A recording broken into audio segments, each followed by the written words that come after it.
Oh my goodness, what a rousing rendition from the crowd gathered at Ellis Park, folks. Welcome back to Rugby Championship. This is Chris live in central Pennsylvania. And for our Springboks, here we go. Affile Fassi at the fullback position. Cheslin Colby on the right wing. Jesse Creel and Damon Dealende in the center. Curtly Arnsay on the left wing. Sasha Feinberg Ogumazula at fly half. Kobus Reinach at scrum half. Jasper Visa is back in the lineup after an unjust suspension. Ben Jason Dixon. Sia Khaleesi. Ruan Nordkia. Peter Steph Dutoy. Franz Malherbe, Bongi Amadami, and Oxenche in the front row. Off the bench on the bomb squad, Malcolm Marks, Gerhard Steenekamp, Vincent Koch, and a change to the announced lineup. Ebenezer will be playing today. Elric Lowe, Quagga Smith, Grant Williams, and Andre Pollard. For the All Blacks, the dreaded, nasty, evil, arrogant asses from New Zealand. Sorry, New Zealand folks. It's Bowden Barrett at the fullback, Will Jordan, Rico Iwane, Jordy Barrett, Caleb Clark, Damian McKenzie, TJ Paranara, Artie Savia, Sam Kane, Ethan Blackadder, Tupulovai, Scott Barrett, Tyrell Lomax, Cody Taylor, and Tamita Williams. And we are getting ready. Here comes the overpass. Oh, here it comes, baby. A plane flying over the stadium again. Oh, excellent. In a recreation of the 1995 overpass. And they're ready for the haka.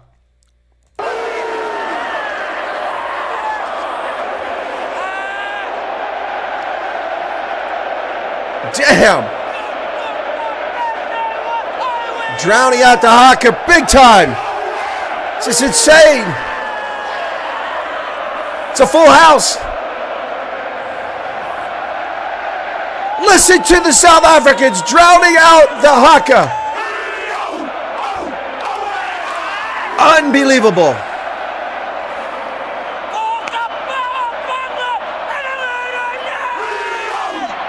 It's incredible, folks.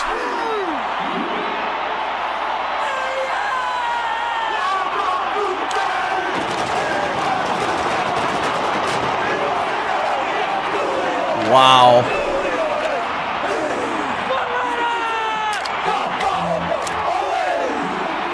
Listen to the crowd. This is unbelievable.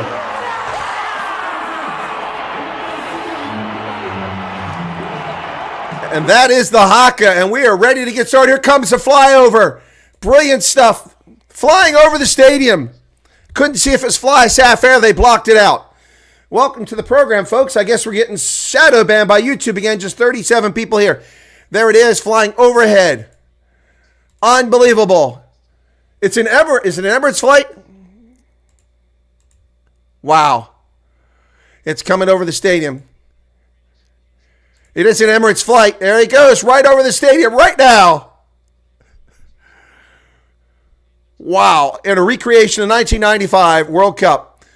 So it's become a habit here at Ellis Park. Wow. It is awesome, folks. We're ready to get started here. Andrew Brace is the official on the pitch. He's got help from Matthew Carley, Jordan Way, and Brian McNeese is the TMO. We are ready to get underway at Ellis Park. Let's get ready to rumble. Oh, Ellis Park is rocking. Matthew Pearson, Hayani Shamange are the English commentators. Justin Marshall on the sideline for the broadcaster. Henny Kortson and Victor Matfield in Afrikaans. Kosa Lamwabo Matika and Kea Malotana. And there are the announcers for this epic contest. The All Blacks are in town. It is time to smack them down. This is epic, folks. We are ready to get rolling here. Just waiting for the television to tell us it's okay to launch this game. Man, oh man, oh man. Great stuff. All Blacks are not the team they once were, but that means you can't take them lightly because they never say die. All right. Let's give them a hiding at Ellis Park, folks. Let's give the All Blacks a hiding. We are ready to get this one going. And waiting for the whistle. The greatest rivalry in rugby union. New Zealand, South Africa. And once again, here we are for the 2024 Rugby Championship. Here comes the whistle. And we're underway. Damian McKenzie kicks the ball down short of the 22. And up in the air goes Peter Steph Dutoy wearing that number 4 jersey out of position. Kobus Reinach to dig it out. Box kick from Reinach sends the ball towards midfield. A packed stadium. Ball is caught down there by Jordy Barrett. Barrett is tackled short of midfield. Sia Khaleesi in there. And a penalty for not rolling away on Cheslin Colby, who was pinned in. That's an unjust penalty. Cheslin Colby was held in position. He couldn't roll away. But once again, already getting screwed by the officiating. Will the All Blacks go for the post? Or the corner? Let's see. Tackler not rolling away. They're going to go for the corner. Jordy Barrett can send this thing all the way down there. He can go a long way. Welcome to everybody in the chat. Thanks for being here.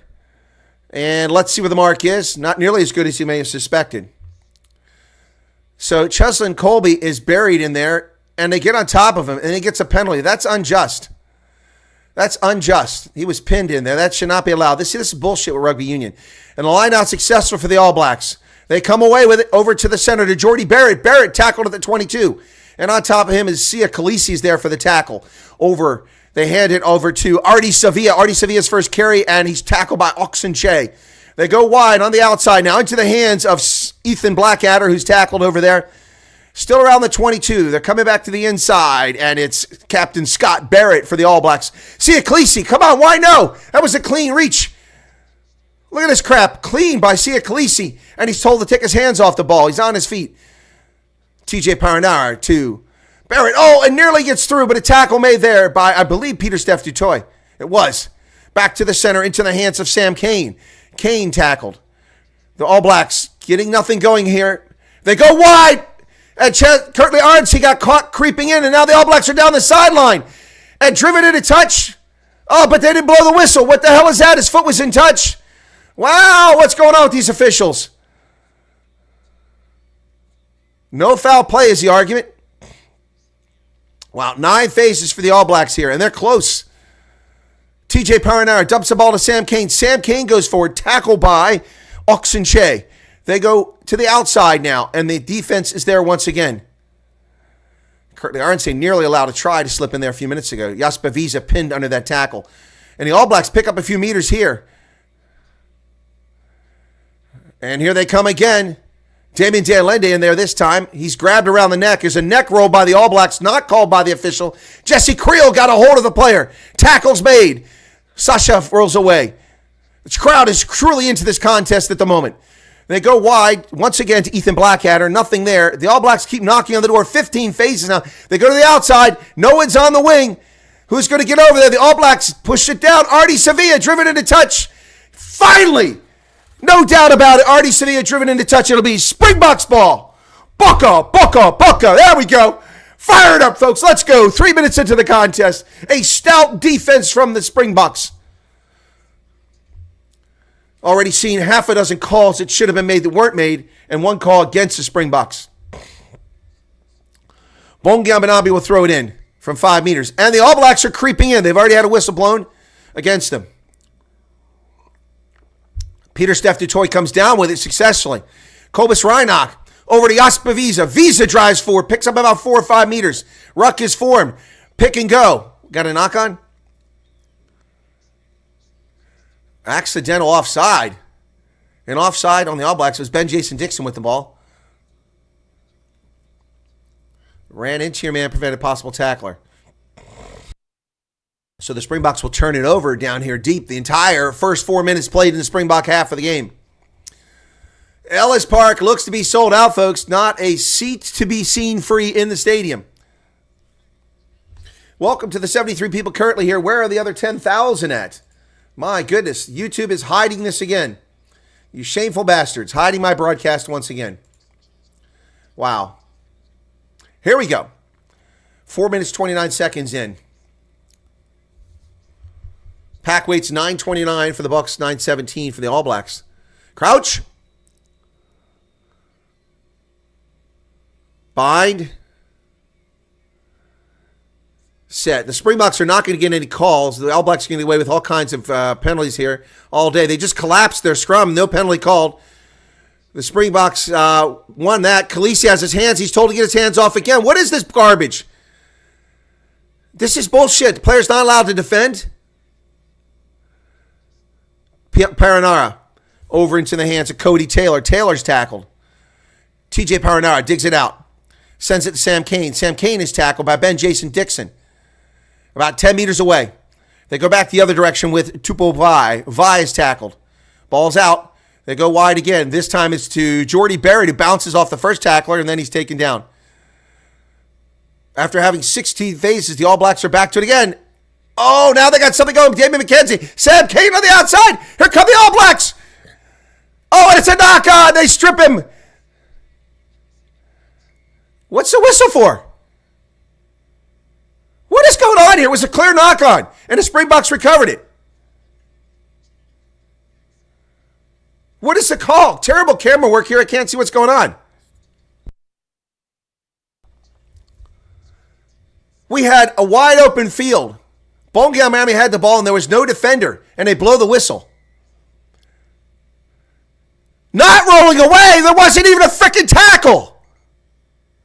How is it not rolling away? It was a knock-on. He calls not rolling away over here where the knock-on occurred. There was no tackle. How can you have a not rolling away from the tackle when there's no tackle? Bullshit. Fossey was on the wrong side of the ball. They can say that, but you can't say not rolling away. This is bullshit. And Sia wants to know what's going on. A yellow card! A yellow card! What the hell is this? What kind of bullshit is this? This guy needs to be removed from World Rugby. I'm sorry. Another bad game by Andrew Brace. Fossey gets a yellow card.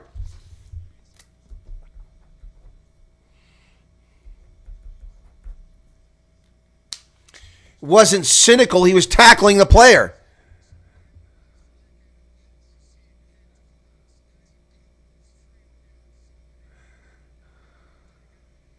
Now that's bullshit. That's bullshit. Unbelievable. So here we go. Everything they can do to give the game to New Zealand. They're going to tap and go, it looks like. Going to tap and go. No, they're going to kick for the 5 meter. All right, they're going to go for the line out. Springboks down a player now. Unbelievable.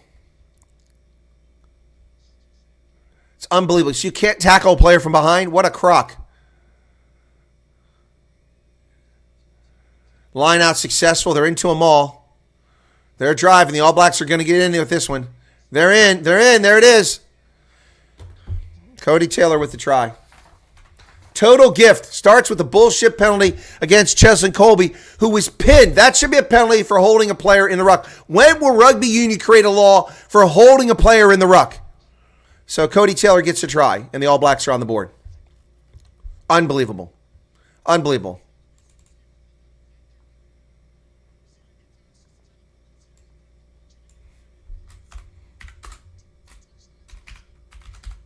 Cody Taylor with the try. Unbelievable. Never should have been their ball. The Springboks have been on the back foot ever since that penalty. Total crap. That penalty was bullshit. It's time to start penalizing players who trap players in the ruck intentionally. It's not fair for the defender to make a tackle and someone to jump on them, they can't get up. And you call penalty. Boy, they're booing him big time. Listen to this. Listen to this. They are booing him big time. McKenzie will make this. He does. 7-0, 8 minutes now.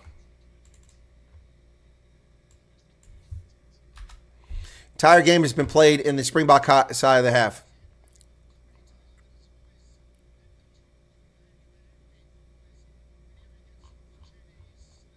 Where's Chris? Well, I'm here. I was here on time. In fact, I started early. I was busy making videos. Otherwise, I'd have been here a half hour early. All right, here we go. Sasha Feinberg Umzula's first kick to restart this from midfield.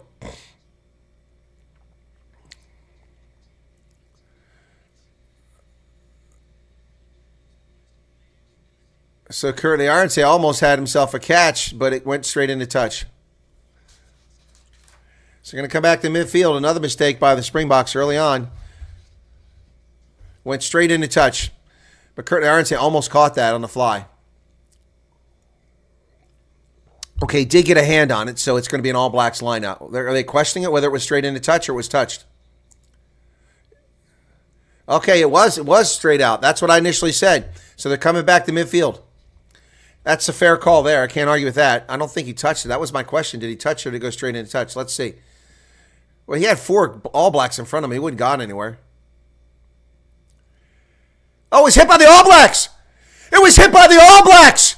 Oh, they're trying to give them the ball midfield. That ball was hit by the All Blacks and knocked into touch. What a crock. We're getting cheated again. Unbelievable. The All Blacks knocked the ball into touch. Where is the TMO? Where is the TMO? What a crock of shit. This is some bullshit. This is some bullshit. The All Blacks knocked it into touch. It went off his arm. I can't believe the announcers aren't saying anything about it. Unbelievable. Unbelievable. This is some bullshit here. This is some bullshit. First scrum of the game, 10 minutes in. And TJ Paranara kicks it down the middle. He's looking for 50-22, and he gets it. It's a 50-22. We are getting screwed royally here. Getting screwed royally. This is unbelievable bullshit. Unbelievable bullshit. Why not, TJ Paranara? Take the effort. Line out's good. Paranara has the ball. Here come the All Blacks again. Into the hands of Caleb Clark. He's tackled. Ball's loose.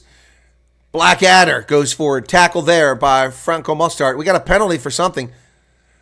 Finally, we get a penalty. Is it going to be a warning to the All Blacks? Let's see what it is.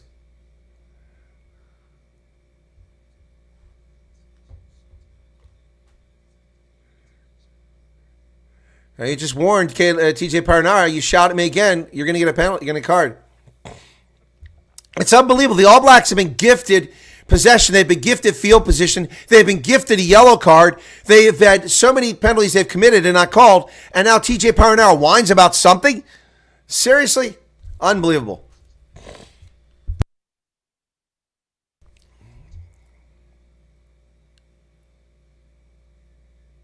I don't know what the penalty was for other than running his mouth. So the Springboks now still on their side of the pitch while their first line out or second line out. Bongian Benambi to throw this one in. And it's successful. Peter Steph Dutoy. Sasha. And there it goes. Cheslin Colby up the middle. Not held in the tackle. He's still going to midfield. Cheslin Colby tackled there. Corbus Reinach. De Allende drives forward. He's hit high. Tackle's made. Franz Malherba. Corbus Reinach to Bongian Benambi. He goes forward. Jasper Wiese helps form the ruck. Ron Nordkia. Ball placed. Here's the kick by Sasha. And the chase is on the far side of the pitch. Lots of players converging. The All Blacks are going to get it outside of 22. Ooh, nice hit by Jesse Creel. McKenzie comes up, but Cheslin Colby gets it. Evades his tackle. Evades another tackle. Cheslin Colby's on the loose. Inside the 10-meter line. He's tackled there. Corbus Reinach digs it out over to the center. Oxen Che. Sasha Feinberg opens a little grubber kick through there. And a forward kick. Here's the chase. Currently Arnsey. Can he get it? He can't get it. Oh, he couldn't get it. And the All Blacks recovered at the 2-meter line. Oh, Curtly Arnsey couldn't get the ball. It wouldn't pop up.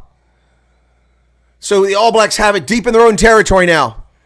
Ben Jason Dixon with a tackle. Rolls away. Call to use it.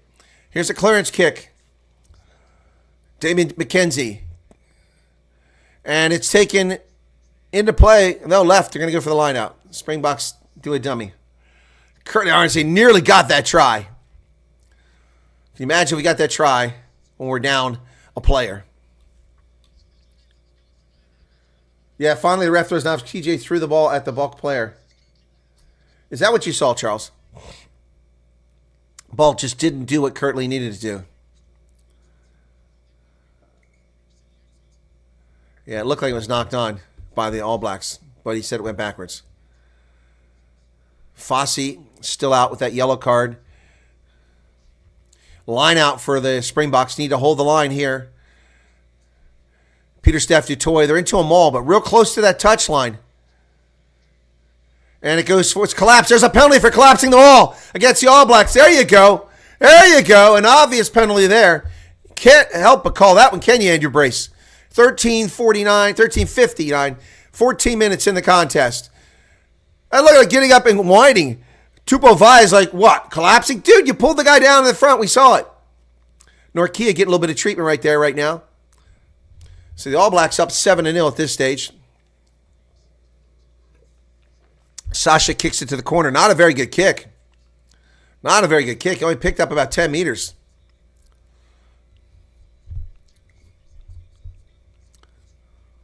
So far, Sasha not doing so great here. 2 penalties called against each side thus far in the contest. 14:36. Bongiam Banambi with the line out. Crowd is chanting. They go deep, and Ben Jason Dixon gets it, throws it back the other way. Sasha's got movement. Oh, it's a high tackle. He gets past it. Sasha Feinberg-Umzula about 6 meters. Pieter-Steph du Toit, he's hitting ahead. How about a freaking card on that? Curtly Arnse, 5 meters out. Ball's on the pitch. Cobus Reinach to Jasper Visa. He's grabbed around the neck. Another penalty not called. Pieter-Steph du Toit goes forward. Bucks are putting the pressure up here. Ox is close. He's short.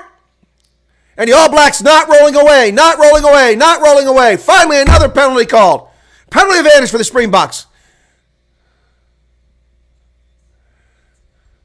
That's 3 penalties down here in 10 meters. Where's the warning? Where's the yellow card threat? Unbelievable. Here we go. Bucks. What are they going to do? Tap and go, boys. Don't do the line out. They're going for the line out. 5-meter line out. Ball goes way up into the stands.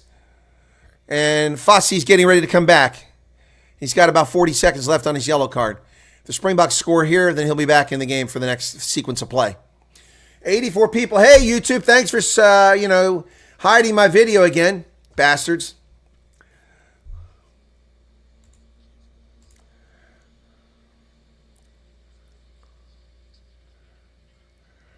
Bongiam Banambi, and it's a try! Baka! We're in! Pay dirt! And the crowd goes nuts as the Springboks get in. All right. Bongiam Banambi, his 15th career international try. Short a player, they score.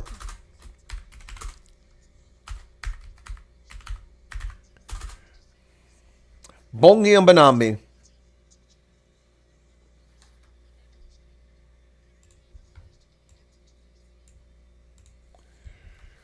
Now the kick's going to be essential here.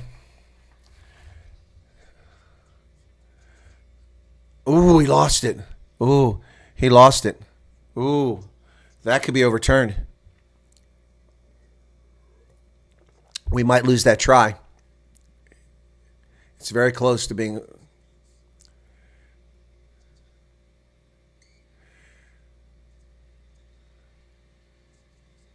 You didn't say 5 seconds, you lying sack of shit.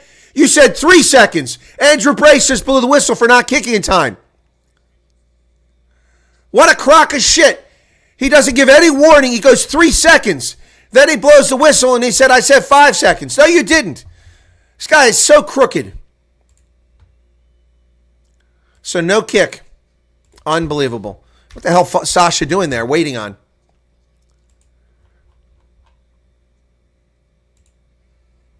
Seven 5 now. Restart. So the Bucks get away with one there because Bongi. Damn, that was a long kick by Sasha Feinberg. Unbelievable, folks. Bongi lost that going down.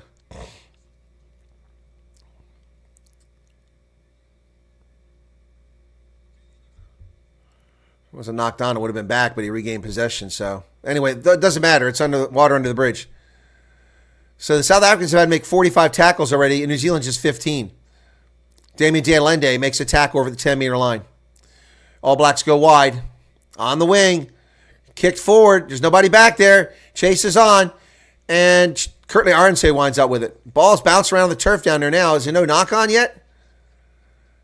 Jesse Creel dove in there and kept that ball alive. Good job. Jasper goes forward now.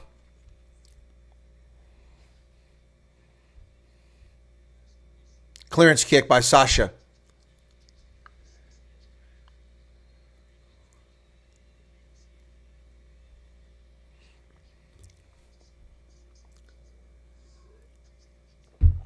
So Jasper finally back in line out. Peter Steph, yay, is my idol. There's a sign in the crowd. 19-18 in the first half here, folks. So All Blacks line out, just short of midfield. Oh, was it stolen by Peter Steph du Toit? He did. Peter Steph du Toit stole it. All Blacks not rolling away. Oh, hands in the ruck, and they steal one, and they don't get called for it. So the All Blacks have it back. Malherbe with a tackle there. Here's a kick by Barrett to the near side. That's way up in the air. Who's going to get this one? Caleb Clark came down with it. Well done by the All Blacks inside the Bucks 10-meter line. And a penalty for not releasing. Yeah, that's better. About time. Gave him like 8 seconds. Oh, here we go with Afrikaans. But the hard work was done by Caleb Clark to win the aerial battle. It was a good kick. The arriving team is a little bit late. That song just keeps playing. Jesse Creel got in there, as did Damien de Allende. Gave him several seconds to get rid of it. So here comes a kick from Sasha Feinberg-Umguzula for some territory. Let's get some deep kick. Down outside the 22, says the mark. Wow.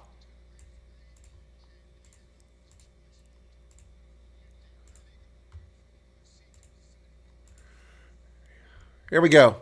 Boy, Roy Norkia's got blood coming from his eye right here. At the 10-meter line, it's a Springbok line out. Boy, that wasn't a very generous. Ben J.C. Dix comes down with Cobus Reinach, Sasha Feinberg to Debbie De Allende, and it pops out of Sia Khaleesi's hands. It's going to be a knock-on against the Springboks. Boy, Sia Khaleesi popped right out of his hands. Somebody hit him high. 21 minutes into the game now.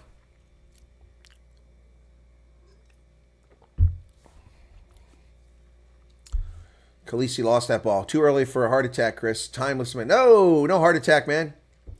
No Herzinfarkt here. Fleshin, it was a dodgy try. Don't be sorry. I agree. But you could argue he lost it backwards and regained possession as he went to the ground. One could make that argument. But yeah, I agree. It was dodgy. But the All Blacks' first try was bullshit too. Never should have been their ball. So possession 60% for the All Blacks thus far. South Africa is not going to win like this. They're playing like they always do against the All Blacks. Like they are afraid of them. Let's get serious here. 21-52 in the contest. Crouch. Bind. Set. Now, the All Blacks have gotten away with losing a scrum here. Now they get a very good scrum. They push the Springboks back. Ball comes out. McKenzie has it. They go wide. Here come the All Blacks down the sideline. It's where they're dangerous. Oh, my goodness. Will Jordan over there all the way down to the Springboks 22 before they get stopped. And now there's a fight for the ball. Hey, they should be turning it over. They did put him in touch. Yep, finally. Unbelievable. I mean, that was a maul, and it should have been a turnover because they didn't advance it. Never called a maul there, but it was a maul. So Bowden Barrett heads back upfield. Springboks line out. Yeah, changing the mark. And New Zealand steps right back. They step right back in. Bunky's making a point. He's saying, let's go. Little bastard, step right back in. That's not right. Cobus Reinach to Sia Khaleesi. Hold on this time, Sia. Over to 22. They're trying to strip him. Still not tackled. Now he's tackled. They didn't release him. Ball's available. Cobus Reinach. Sasha barely gets that ball off, and it's a terrible kick. How about a penalty for the All Blacks not retreating? The All Blacks didn't go back 10 meters. Half the team, and no penalty called. Boy, a lot of breakdown work going on here. Sasha going the other way. His kicks have been terrible thus far in this game. That goes out to the 10-meter line. All Blacks' Will Jordan has it. Comes up, he's hit. taken down just over midfield. So most of the game still being played on the Springboks side. The ball's kicked back. It's going to go into touch, straight into touch. Oh, Beauden Barrett goes for 50-22 and kicks it straight into touch. So we're going to come back. It'll be the Springboks ball finally on All Blacks side of the pitch, trailing 7-5, 24 minutes into the contest. Kiwi commentators complaining that TJ was penalized for shouting at the ref, but he actually threw the ball. Yeah, I'm sure, Charles. I don't have the Kiwi commentators. Yeah, I'm sure that's what they're saying. But the Kiwi commentators are just shit. They're terrible. There's only one of them that is even good at calling a game. They're so biased and non-objective. Oh, that ball's chased down by the All Blacks. Cobus Reinach tried a little kick over the top. TJ Paranara chased it down. Yeah, no, I've listened to their weird accents, and most of them can't call a game for beans. There's a couple of them are very good, but most of them don't know what they're doing. Now, of course, they're whiny. They got more to whine about the try that Bongi had than about the TJ Paranara.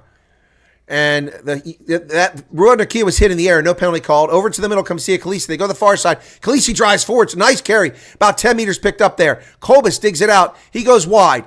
It's Ben Jason Dixon. And he runs into a wall of All Blacks, and he's held up. Now he's down to the ground. And not rolling away. Not rolling away. Not rolling away. Come on, man. Terrible pass. And it's forward. Springboks had it there. They were going to get a try, but that ball bounced forward. That's a shame. Initially, it went backwards, then it bounced forward. Turf is not working well for the Springboks at the moment. 25-31 in the first half, trailing 7-5. Both tries questionable. All Blacks getting the ball in the first place never should have happened. But we're back at full strength. A lot of politicians up there in their privileged little spots. And as I said, Ruud Nakia with the blood pouring out, now he's getting treatment. If he goes off, we're going to see Eben Etzebeth come in. Nakia getting treatment. The clock is stopped now at 25-31. So we got a stoppage in the game.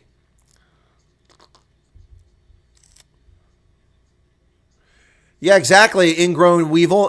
When we saw Peter Steph Toy go forward, the All Blacks leaned down, hit him head on head. No TMO, no nothing. It's such bullshit. Such selective officiating by the TMO. I mean, look, and he missed also the Springboks try. And there goes. Ruud Nakia is out. Eben Etzebeth is in. Blood replacement.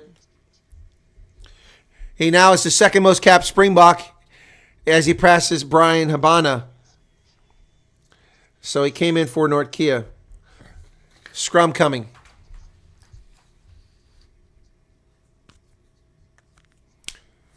So Eben Etzebeth in that second row.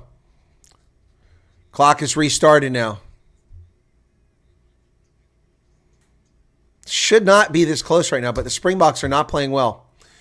The only saving grace is they're only trailing by 2 points at this stage, despite their horrible performance. Sasha's not getting the job done today. Hopefully he can clean up his game. He's looking pretty spotty so far. Bind. Set. TJ Paranara puts it in there. Scrum is holding up. Then he finally releases it. Now they're being driven backwards, and they collapsed, but no penalty. The All Blacks collapsed the scrum. No penalty again. That's 3 times they've collapsed the scrum and they haven't been called a penalty. Ball's out wide. Blackadder. He's hit hard. Taken down by Aspaviza. Paranara. Scott Barrett tackled back at midfield. Paranara digs it out, sends it back. There's going to be a kick here from McKenzie, looking for 50-22. And currently Arnsey does everything he can to keep it in play. And Fossey kicks it back. Unbelievable. He didn't pull it off. Cheslin Colby tried to save that. Is he in touch? We can't see from that angle. What an incredible jump. I want to see that from another angle. We're getting cheated again here. They're not showing the other angle. They're saying he was in touch. Maybe he was in touch, but why is the TV showing us the other angle? What shit broadcaster is this, Supersport? Unbelievable. But we get the ball. I don't get it. So it's our line out. I don't understand.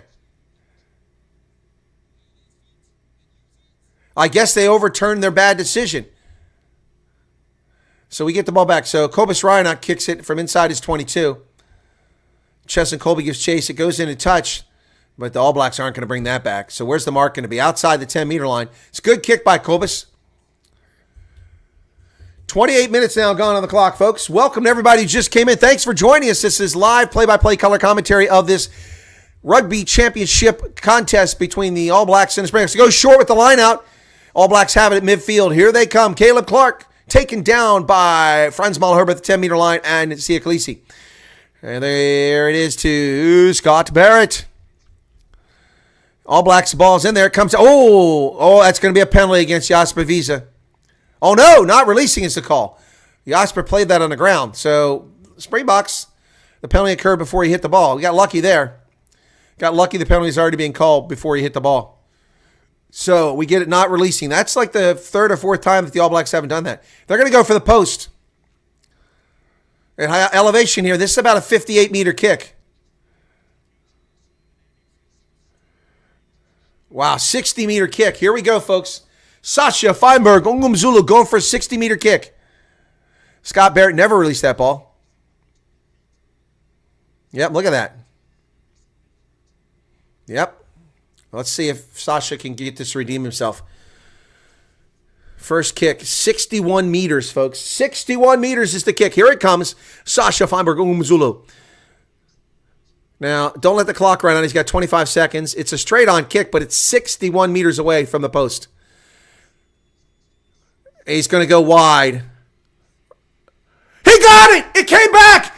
He got it! Booker! What a kick! 61 meters! And the Springboks are on top for the first time in this contest. Can you believe it, folks? Unbelievable! 61 meters. My goodness. Whew! Can you believe it? Hell, smash the like button for that kick, man. Sasha finally getting something productive done in this game. Booker. Here's the restart. And the All Blacks knock it into touch. Yep. Now the Bucks are going to want themselves the scrum. Let's see what they do. 30 minutes in now, and the Springboks finally leading this game.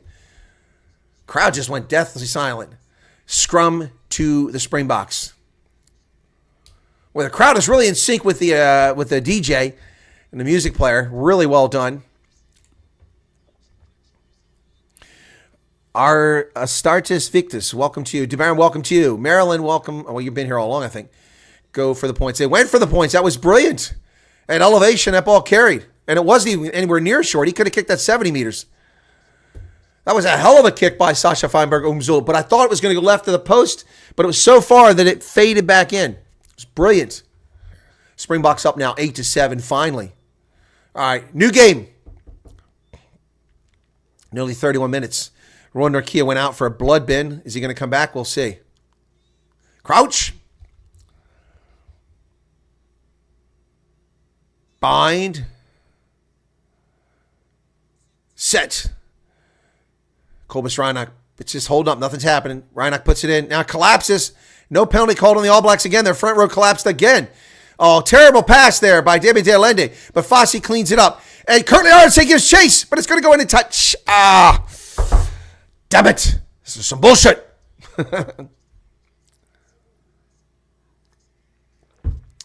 Terrible pass. All Blacks have the ball.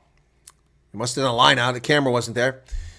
They go wide outside into the hands of Rico Ioane. First time we've seen Rico. TJ Parinar now with the ball. Back to midfield. Tackle there by Ben Jason Dixon. Barrett's going to kick it high into here. Chase is on here. The All Blacks have been doing a good job on the high ball. Let's see what happens here. Fassi, fantastic on the high ball. And the Bucks have it at their 10-meter line. The All Blacks are not onside. Still not onside. Not called for it. 4 All Blacks offside. And now we got a knock-on from the Springboks. But the All Blacks get away with offside all day long. Oh, Jesse Creel ran right by the player. Oh, here it comes. No defenders down here. Down the sideline. It's going to be the All Blacks in the corner to score. Unbelievable. Caleb Clark. Unbelievable. Caleb Clark. Wow.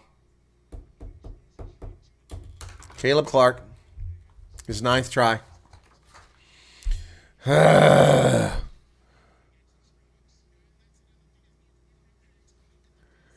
Unbelievable. Stupid mistakes.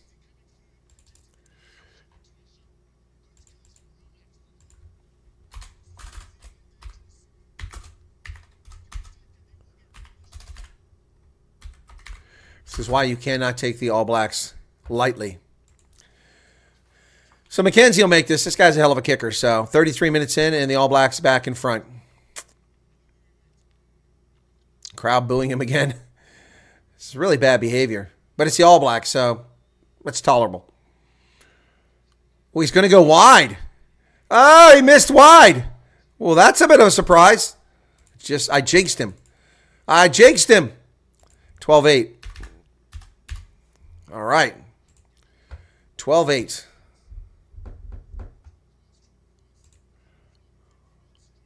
So here we go. Restart. All Blacks get the ball back. Boy, Springboks, stupid errors there. Ben Jason Dixon tried to throw the ball up, and that's what happened. So I said, no defenders over here. People taking their time. Sasha, restart. High into the air, center of the pitch. Etzebeth is down there. It's knocked on by the All Blacks. Yep, we're going to get a scrum here. All right, good job by Eben Etzebeth getting out there. Etzebeth in his 125th cap, second all time. 3 more, he surpasses Victor Matfield, who's calling the Afrikaans commentary today, by the way. 34 minutes, approaching halftime here, folks. Of course they can win in Joburg against New Zealand. They just have to perform, scientists. They simply have to perform. That's all that's needed. They need to get their head out of their fourth point of contact, which is their rectum, and start playing rugby here. That's what's needed. Thanks to the 120 people currently. I really appreciate you tuning in. Crouch. Blind, says Andrew Brace. Set. Kobus Reinach puts it in the scrum. Good push here from the All Blacks are getting pushed backwards. And there's a penalty. We got 3 points for sure. Jasper Wiese picks it up and goes. He breaks through the 22. We're playing a penalty advantage now. Kobus, he breaks through. Still an advantage. Nothing to do in here. Why don't we come back for the advantage and take the points? Peter Steph Dutoy. Still on advantage here. Out of the 22. They go wide. Jesse Creel pops. That's forward. That's forward. That's. I don't care how partisan a fan you are. That's forward. Jesse Creel went like this and the ball went like that. All right. Easy 3 points. You take the points. You take the points. You take the points.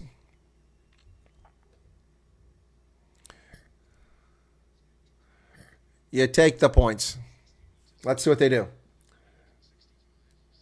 Oh, yes, Brian Barbarich. He's definitely going to crap all over them at halftime. This is Jasper Wiese getting some treatment here now. Ooh, his knee is all red.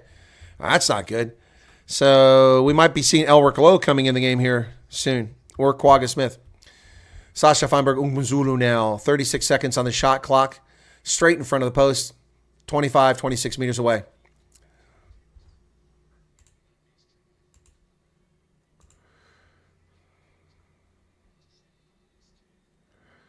Okay, Sasha, 20 seconds. Kick is good. And it's 12-11.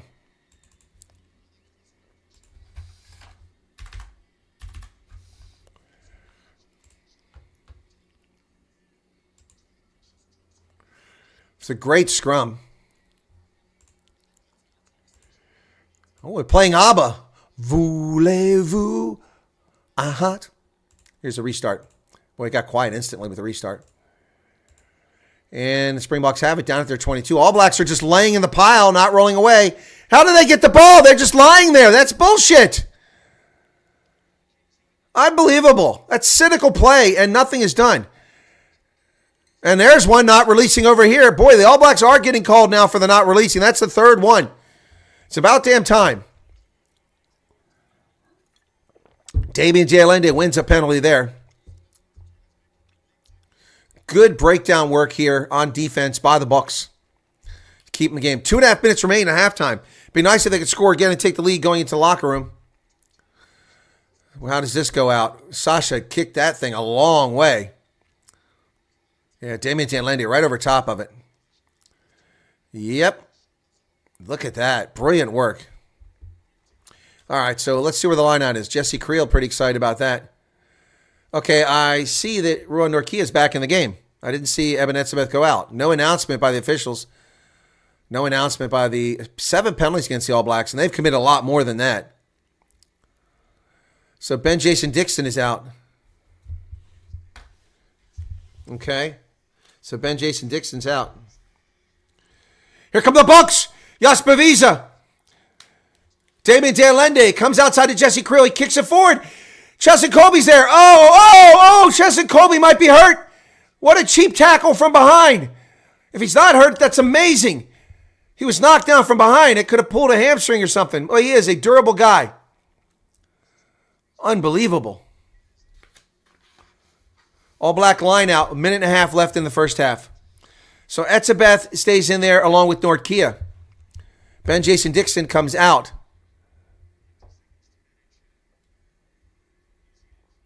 So that means that Peter Steph DuToit moves to the number 7 position.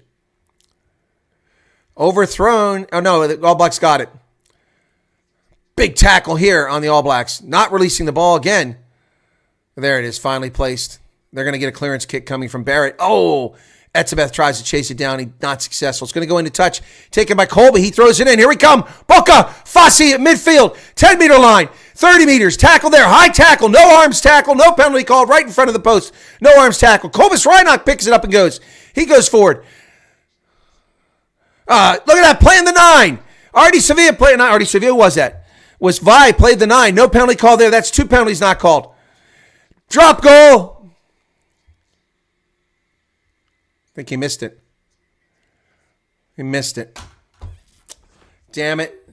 Sasha Feinberg, Ongumzulu tried to drop goal and missed it. Missed it. It was an easy one, too. Last minute of the half. 22-meter kick now. Bucks get another chance here. Yep. So here we go. Fotze kicks it high into the air. The chase is on. Who's going to get there? Barrett got it and kicked it into touch. The All Blacks cowards go into the locker room, leading 12-11. There's the hooter. Wow, entertaining first half. Horribly officiated. Did he kick it out before the clock went off? They're not gone yet. What happened here? Oh, they kicked it into touch before the hooter went off. Oh, the hooter hadn't gone off. Wow. So it's a line out at the 22 for the Bucks. And they have it into a maul. Let's go punish them for this. Make them pay. Kobus digs it out. Jesse Creel grabbed around the neck and tackled at the 22. Here comes Cheslin Colby. Oh, Colby caught from behind. He gets up. Colby takes a beating, man. He's like a Timex out there. Kobus Reinach to Franz Malherbe. They dive at his knees. No arms tackle by Blackadder. Etzebeth. Now they tried to tackle him properly. It was Tupovai. Peter Steph DuToit is on the loose inside the 22. And they're playing the ball on the ground. Where's the penalty at? Where's the penalty at? There's no knock on. He played the ball on the ground. The All Blacks guy was on the ground. He reached over. Unbelievable. Now that's the half. Unbelievable. Unbelievable, ladies and gentlemen.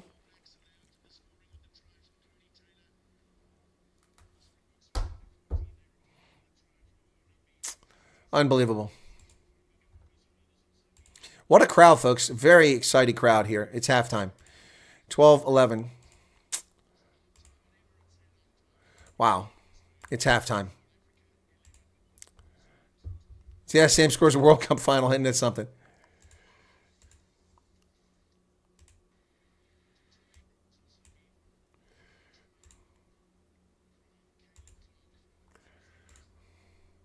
Wow. All right, well, that's halftime, folks. And it is a full house at Ellis Park. Awesome. Be careful going home. Pickpockets, thieves, murderers, rapists, all over the streets of Southeast Joburg. Dangerous place. But, yeah, the Bucks are not getting it done. We can blame Andrew Brace all we want, but like I said, they've got to get it done. It's up to them to get it done, and they're not getting it done. It's unfortunate. Hopefully they'll pull up their socks at halftime. So the big change we had out there is one I suspected would happen. So Nortkia went out for a blood bin, and in came Eben Etzebeth into the lock position. He went to his number 5 or for number 4, and then Peter Steph Toy played the number 5. When Nortkia came back after the blood bin, then what happened is that they brought Ben Jason Dixon out of the 7 position. They put Nortkia in at the 5, leaving Etzebeth at the 4, and moving Peter Steph Toy from 4 to 7, which is a more natural position.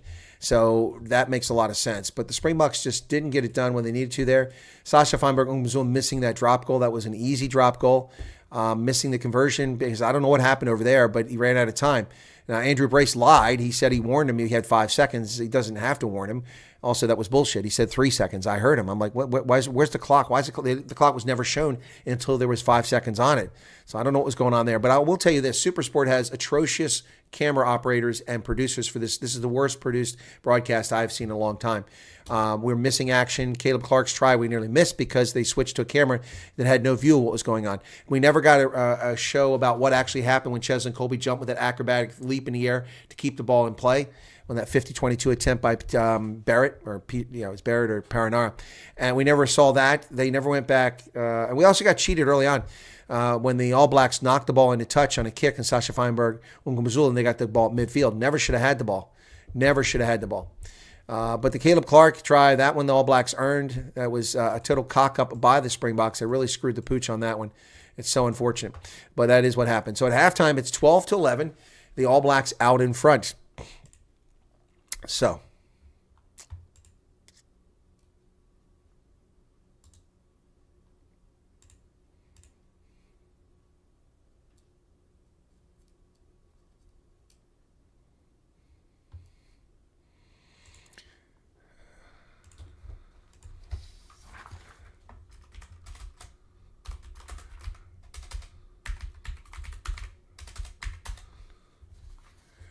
All right. So, sorry, folks. Distracted there for a moment. A message from someone in South Africa I had to deal with.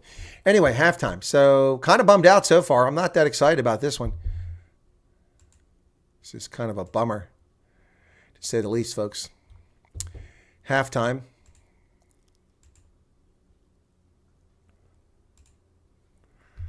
Yep. So, Ellis Park. 3 tries. They've got Victor Matfield.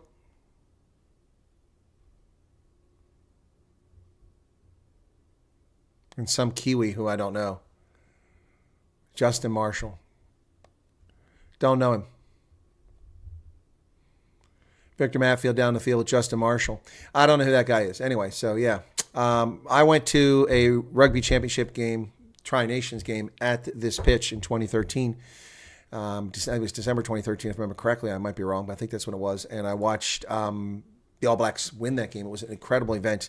Terrible ballpark. I mean, I don't like going to Ellis Park. It's a crappy stadium. Nothing there.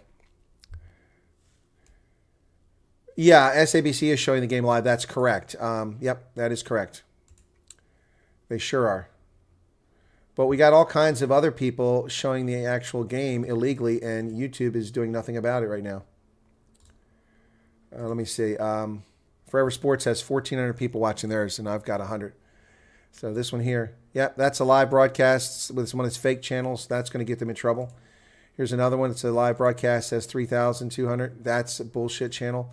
Wow. It's also showing the game in delay. Yeah, I know. This is what happens when YouTube censors my stuff. I don't know why. I don't know why. The last Springbok game, we had epic turnout for that one. This one here, we're not getting it. I don't know why. What's going on? Maybe because it's on TV, people aren't here, but that doesn't explain how Forever Sports has 1,400 people and I have 115. Perthfontein. Looking at SB2 commentators, black wine Afrikaans, English and Costa white wine Afrikaans. Okay, Clive, thanks for sharing that. Level of refereeing in both teams has left a sour taste in my mouth. Yeah, it is below par. Yeah, Sue, he's in all. I don't know him though. I didn't follow the All Blacks back then. Not a supporter. Not someone interested in what they did back in the day. Yeah, no, the name is recognizable. I just saying I don't know him. What is Sue Walsh is at the park? Oh, she's sorry about that, Sue. I didn't see that. Sue is at the park. You want to call in, Sue? Sue, you want to call in? Hey, Sue, if you're at the park, you want to call in? No, don't be sorry. You want to call in from the park? I get you in here. We'll do a WhatsApp call. We can do a WhatsApp call if you want from the park at halftime, but we're going to have to hurry. Don't have a lot of time. Oh, you're not at the park. Somebody said you were at the park. Never mind. Then you can't call in. you can't call in. Sorry about that.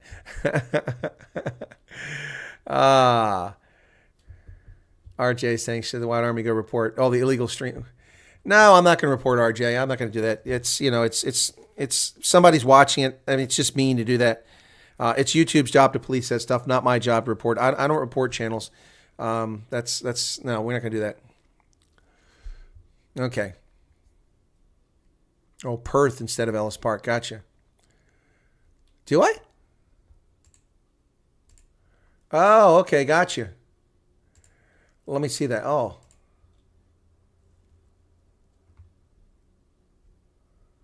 No, I don't. Oh, I see. Oh, that's why. Okay. Gotcha. That's why. No, that's not going to be the reason why it's not being seen. So I just saved the name. Maybe that'll get some promotion for it to come up. Yeah, okay. Thank you for that. I missed that. Thank you so much for that. I appreciate that. Thank you, Sue. Okay, well, actually, I got to fix it one more time here. Yeah, that's what happens when you rush. You make mistakes. At least I got the right day, and I showed up for the right game. This morning, I was not on time for the Sharks game because I was listed at 2 hours later than the game actually started. That kind of sucks. Yeah, SABC Broadcasting. Yes, it's going on. Yeah, the All Blacks are flying off their feet, not being penalized. Agree, Sean Edwards, 100%. They're also not releasing the ball. They are getting penalized for that. And they're also playing the ball on the ground, and they're not rolling away. About half the time, they just lie there. They make no effort to get away. No, it is a biggie, Sue. Thanks for correcting it. But this is very disappointing audience so far. Not you guys, the turnout so far. And not even getting any new subscribers. Wow. That shows you that YouTube is blocking my broadcast. They're not telling people about it because I got no new subscribers during this broadcast. By this time, we've already gotten 30 or 40 subscribers on a Springbok broadcast. And we would have already had 3,000 or 4,000 views. But we're only at 1,800. Terrible YouTube. They're bastards. Had the rush defense scouted with Caleb Clark trying perfectly delayed pass that created the try. Oh, yeah, gotcha, Cameron. No, it's a fair point. They scouted the Springboks very well. But the problem was that not enough players got over there. That was part of the problem. But it all started with a dumb turnover by Ben Jason Dixon, who tried to throw the ball up from the ground into the arms of Jasper Wiese, and it got popped out. And you got to be very careful about that sort of thing. Yes, U-Boob does suck. That's right. I was surprised by the Sharks game, too. The fact that it was already halfway over before I discovered the game was even on. What's this? What did Sean Edwards say?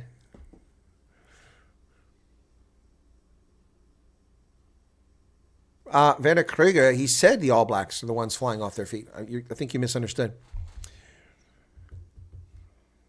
Yep. All right. Pretty much impressed with the All Blacks performance first half, says Cameron. Yeah, I am too. I'm also impressed with how many infractions they're getting away with. Yep, I'm impressed with that as well. But yeah, no, they were prepared for the Springboks. They've shut them down. They've kept them in their half for them. Yeah, no, that's pretty good. It's pretty good. Only when they started getting called for their infractions did things begin to go the other direction. Yep, Sue says you're right. Once again, I had to search for Rugby Center. It didn't show up my homepage. It usually does. Exactly. See, I go to my homepage right now, and it shows me Forever Sports because I'm subscribed. Rainbow Rugby. That's a bogus one. And Rugby Championship 2024. It's another bogus channel. And these people are making money off this stuff. Anyway, so Forever Sports has 1,400 people, and mine doesn't show up. Yep. No, okay. It's been getting away with a lot as well. Not just Cameron. South Africa has gotten away with a few things. First off, the Bongi try. Arguably, that could have been overturned. Springboks have also played the ball on the ground a couple of times. Yep, and they've not been penalized. But they haven't. There's not much they're getting away with. Listening to I'm getting the actual feed now because they're talking backstage. Hang on, I'm listening. Oops. they're discussing. This is, I get the production. I'm getting the production that the producer's seeing, not what you hear. It was slowing your speech down. Yeah, but for me, it was 4 times worse than that. So they're talking behind the scenes.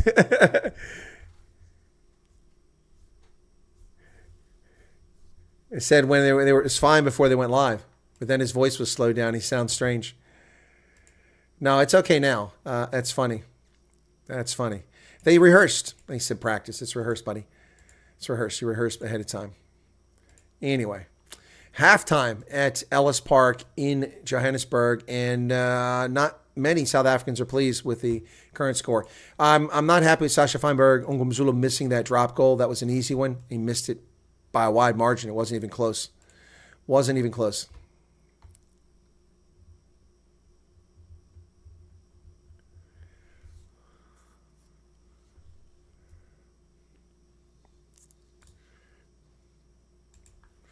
So we're trying to get started here for the second half.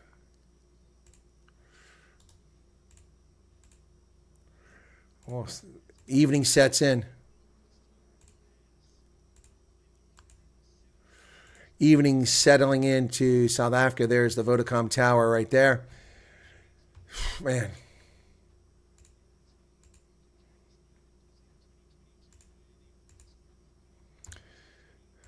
$35-23 was the last time these guys played at this park a couple years ago. Playing Dancing Queen now, are they? Right. So for those who are interested, if you are interested, I mean, this is just to help people out.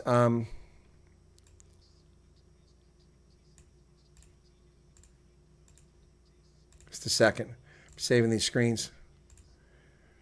Crowd is enjoying their time, but not the results so far. Hopefully this will turn in the right direction. Cannot be losing the All Blacks. All right, so yeah. Here is a link for those who would like to help Ronaldo Jose out in his legal defense. He found another website. So anyone wants to help Ronaldo Jose out, that's how you can do it. That's a place you can make a donation. All right, that's a place you can raise a donation. It's Fundraiser, it's called. And this is for his lawsuit. If you can help him out, he needs money for legal defense over a bogus lawsuit against him. Ronaldo Jose, those not familiar with it, was targeted and smeared by the Independent Line, who used an altered video to lie about him and call him a racist, and failed to admit their mistake and have doubled down now and refused to issue an apology, despite the fact that they've been sanctioned by the Press Council for their violations of ethics on the press code on 4 different counts. IOL has deep pockets, so it can commit libel against people and get away with it. So Ronaldo Jose has to defend himself. All right, we're ready for the second half. Let me take off the halftime marker. There you go.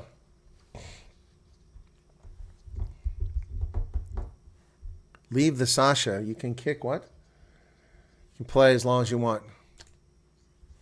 Well, not when you miss a 22-meter frickin' drop goal right in front of the post. Give me a break.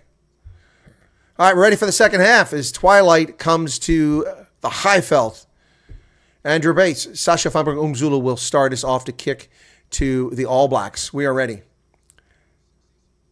Yeah, bringing Paulo last 25 will be smarter. Yep. All right, here we go. Second half. Sasha Feinberg Ongumzulu will start us off. Whistle blows by Brace. Here's the kick. And ball's going to be down inside the 22 on the near side. And is it Artie Sevilla? No, it's not Artie Sevilla. It's Tupel Vai. But the All Blacks retain possession. Leading 12-11.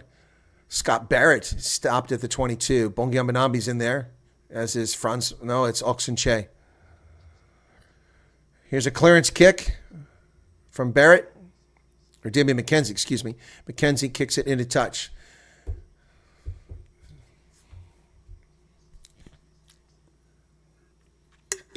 All right, line out for the Springboks at the All Blacks 10-meter line. Let's see if they can't get something going here. A little conversation here as they come up.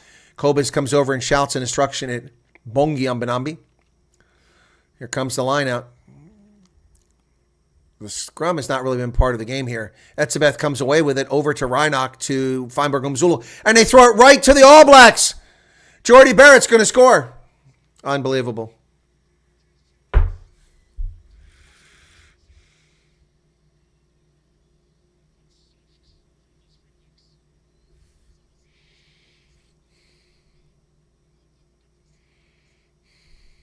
Unbelievable.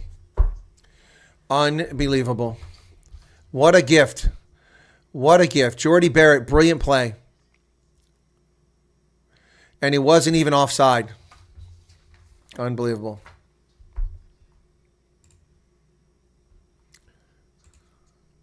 Wow. Unbelievable. Well, New Zealand with their third try to our one.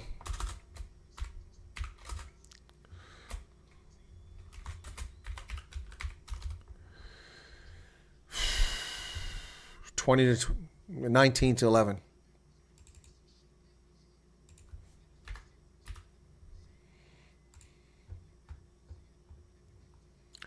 Unbelievable.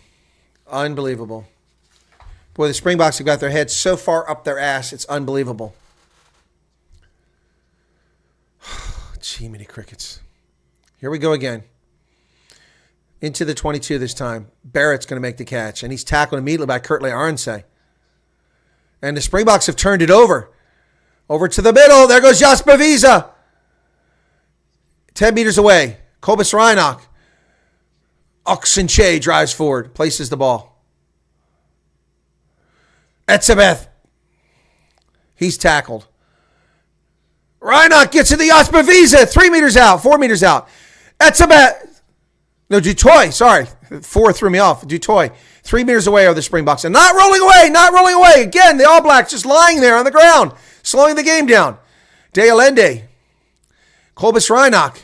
He does the dummy. Can't get through. They were ready for him. Bucks, they got to play an advantage here. We got advantage. Oh, it's a terrible pass. Chesley Colby cleans up the mess. Comes back in. Bounces off one tackler. They have to grab around the neck to tackle him. Ball's tipped up. We're going to come back for the advantage here. Off the feet and illegal tackle. Tap and go. Oh, Fossey tried to tap and go, but he wasn't in the spot, so that ain't going to work.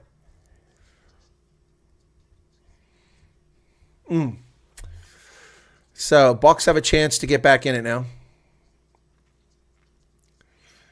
What are they doing? They're going to kick for the line out. All right. Here we go.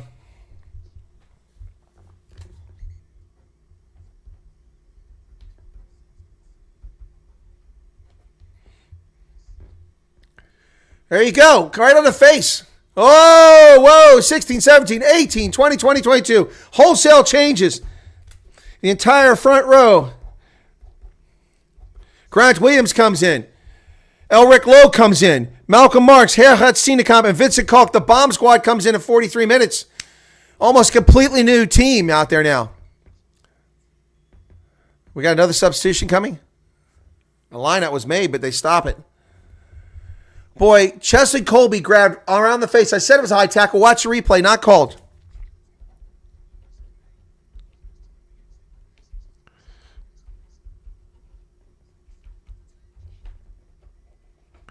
Freaking high tackle. Line out successful to Nortkia. Oh, he's up in the air. They better get out of there because the All Blacks have got their number. This maul is going backwards. One stop. Get out of there. Come on. Marks to De Allende. De Allende picks up about 6 meters with 3 guys on his back.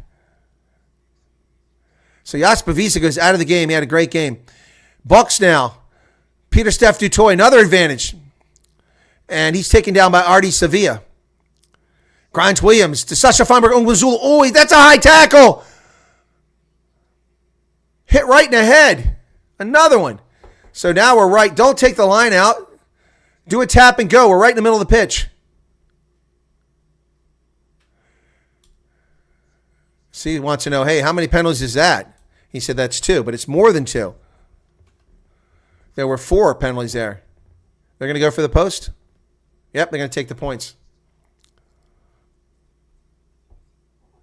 He's warning him it's 2 at the tackle. Yep, it was more than that. See, Rossi's shaking his head up there. He can't believe it. I can't either. Multiple penalties here, and they're not being called. A couple were called, but there were plenty that weren't called. Sia did his job as a captain, went over there and complained about it. He asked the question. At least Andrew Brace respectfully answered his question. Yeah, no, Venner, it's a yellow for that, a minimum.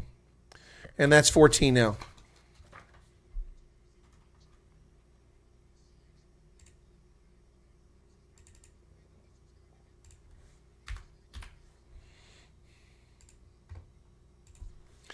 $19-14 now. Here we go.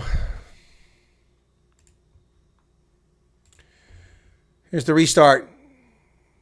McKenzie down to the 22.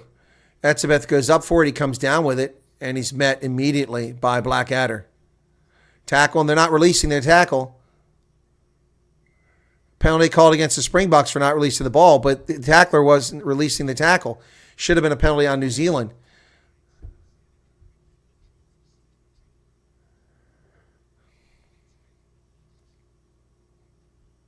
So off his feet is the call against Steenekamp, and the All Blacks are going to go for the post. So the points they just got mean nothing because McKenzie will make this easily.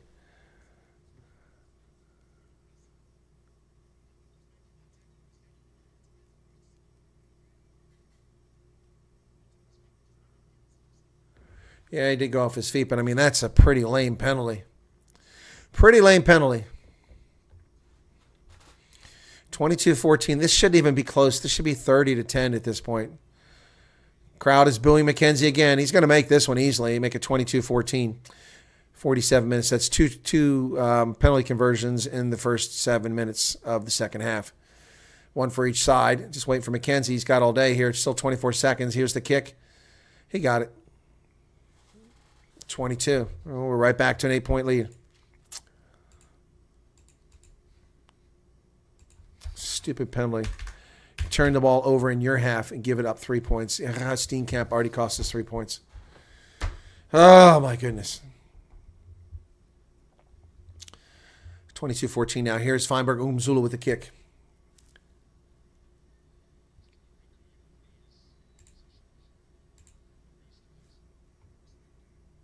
Kurtley Arnse is lying down. He's groggy.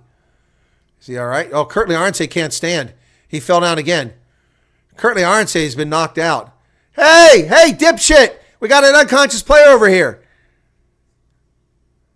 Got a player wobbling here. About damn time. He can't even stand. He's wobbling. That's going to be the end of his day. I think he's got a concussion.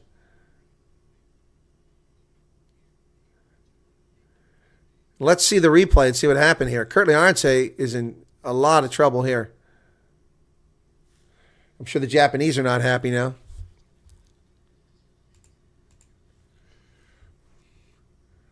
Kurtley Arnse goes off. Show us the replay. What happened? Here we go.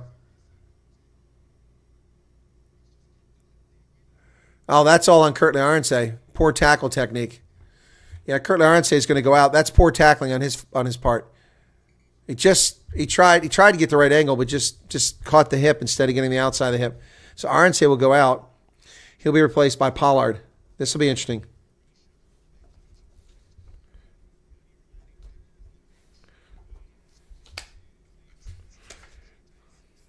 Wow.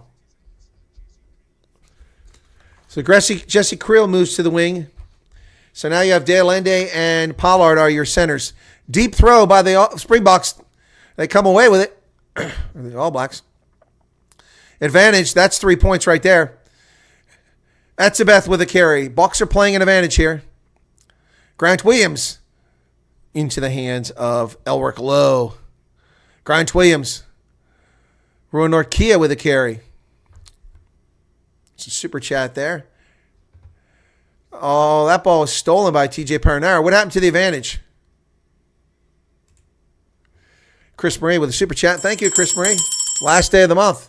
Cool. Uh-oh, here's a warning coming. Here's a warning coming, folks.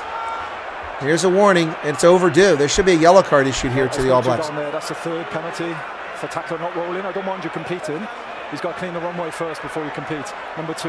Okay, no more now of the tackle. After they get 1,000 of them, they finally get warned. Okay. All right. Okay. Christo, he said I should have worn it. I don't have an all-black jersey. I don't want an all-black jersey. They're hideous. They're ugly. If they'd actually make the jersey attractive and make that silver fern larger, then it'd be different. Go for the points. See Khaleesi getting treatment now, and here comes Quagga Smith. And there's Dwayne Vermeulen down there. So Quagga Smith looks like he's getting ready to come in.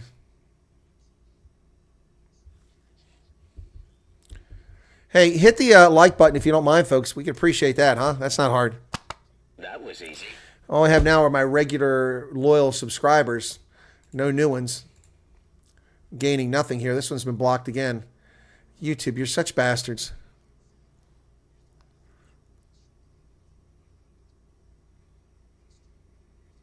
Wow. Watching replays of that Jordy Barrett try. Unbelievable.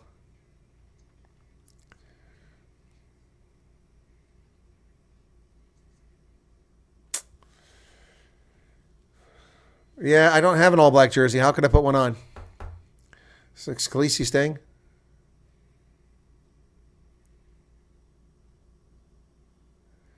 So Etzebeth is talking to Brace, and he said, no worries, man. I don't know what it was about.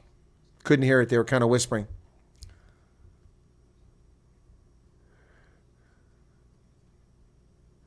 Complaining about the high tackles, and he said, well, there's no replay. Of course there's replay. They're just not bothering to show it.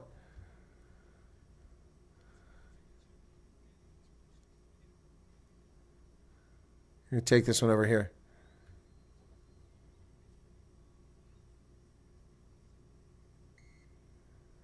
They're going to kick for the corner here. No, they're going to take the post. High tackle. High tackle by Sam Kane. He's complaining about it.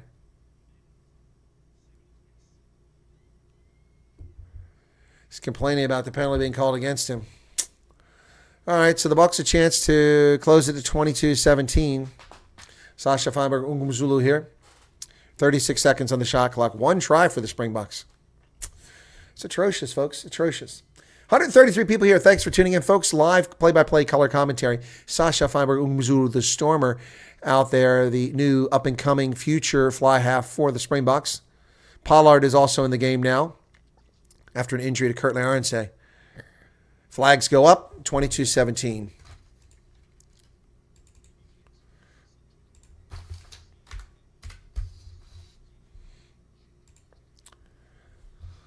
Trench warfare. Could be. Scientists said I voted All Blacks. Well, you were probably right. Now they're playing Bollywood music at Ellis Park. Ball's going to go down around the 22. Taken down there by Rowan Narkia, and he's hit in the air. He's hit in the air by Blackadder. No call there. He hits him in the chest before he hit the ground. Psh, unbelievable. And the Springboks decide not to kick it away. They go wide. Deolende on the outside. Here comes Jesse Creel, who's now playing on the wing. Still going. He sends it backwards. And it's a knock-on. It's a bad decision by Jesse Creel there. He should have held on to it. 50 minutes. Substitution. Sia Khaleesi's going out. Is it Khaleesi? No, it's not Khaleesi. Khaleesi's still there. So in comes Quagga Smith. He's replacing Rowan Norkia's out. So what are we having now? We got a shift going on here. Okay. So all kinds of weird stuff going on here. That means Peter Steph Toy will go back from 7 to 5. This is very confusing.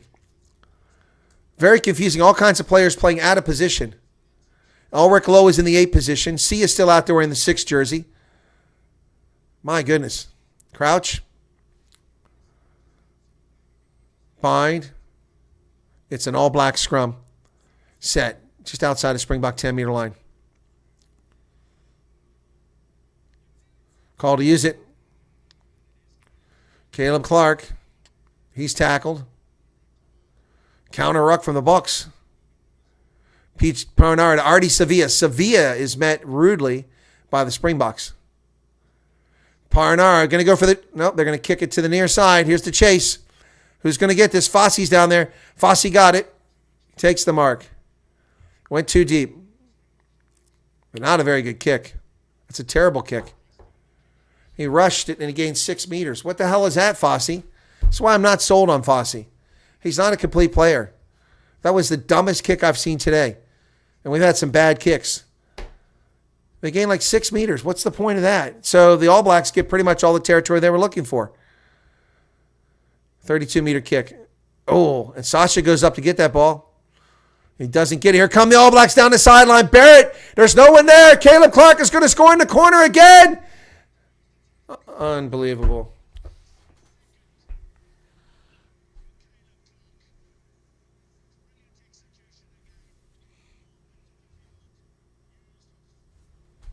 Brace of tries for Caleb Clark. Oh, my God. They are exploiting those wings.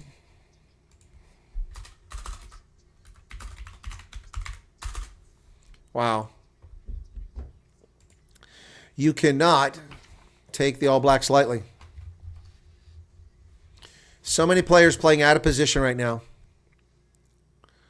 Only Cheslin Colby and Jesse Creel got there. Neither one of them could get to him. Wow. That's 27.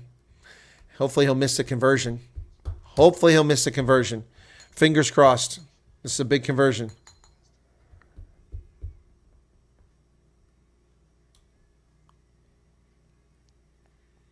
He's going to get that.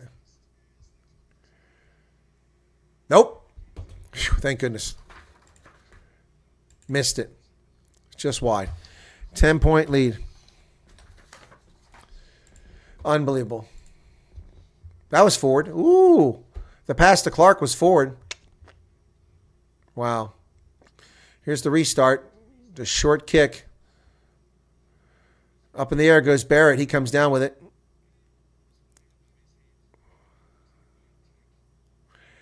And it's taken back inside the 22. Well, you're going to come back. He kicked it in a touch. It's going to come back, dumbass. He just said it's taken back. Wow, what a break there. The Springboks get a break. Now we need to try. Oh, my goodness. That was dumb. That was dumb.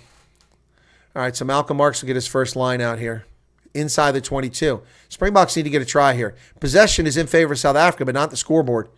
It's almost even 51-49. They go deep, and it's knocked down by Peter Steph Dutoy. Missed it, so the All Blacks get it back. Chimney Crickets. Here's the kick. Now that you can kick into touch, McKenzie. And instead of having the ball inside the 22, the Springboks are going to have it up around midfield. And they decide to come up. Look at all these All Blacks offside. Kick to the wing. Jesse Creel gets around the first tackler. He's off. He kicks it. He's tackled. He doesn't have the ball.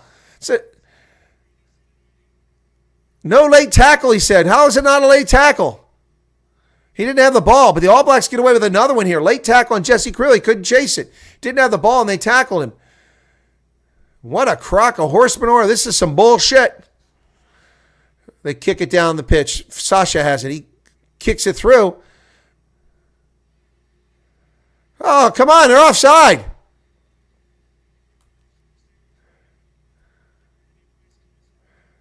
A knock on. So the Springboks get another chance here. Oh, yeah, that's a knock on. He doesn't believe it. It's clearly a knock on. 27-17.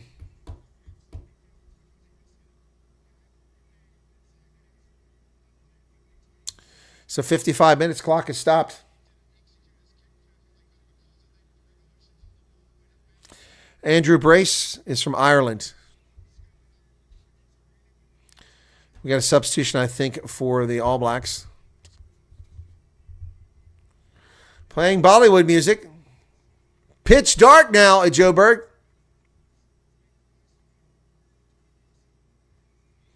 All these privileged little government toadies up in the stands. So we got a substitution. Sweet Caroline. 17 comes in for Williams. Tamati Williams is out, replaced by Fassi.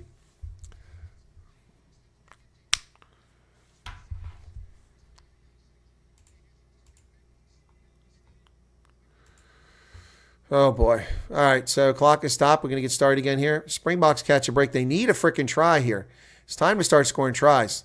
They've not even been a threat in this game. They've given up such soft tries in this game.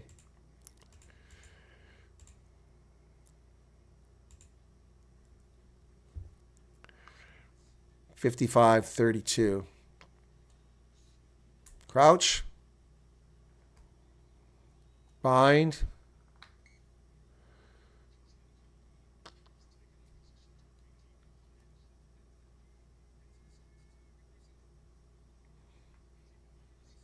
Here we go, quick reset. Springboks outside the 22 now. Cheslin Colby looking all right. Taking some hits out there. This guy is such dynamite. He's got to be one of the greatest Springboks ever. The back line is Pollard, Feinberg, Creel, and Colby. Bind. Set. Grant Williams puts it in. Scrum is holding up, but they're not really defeating the All Blacks, so Grant Williams is going to pick it up. Call to use it, but he can't get to it. Reset again. Almost went bad for the Springboks, nearly turned it over. The scrum is not working for them. Their line out is sloppy. And their defense is suspect. This is not the team that's going to win the Rugby Championship. Not like this.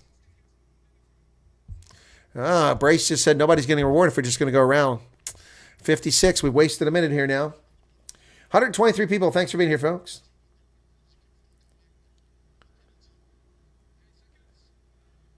They aren't, but that doesn't make the ref calling bad calls unacceptable. Huh?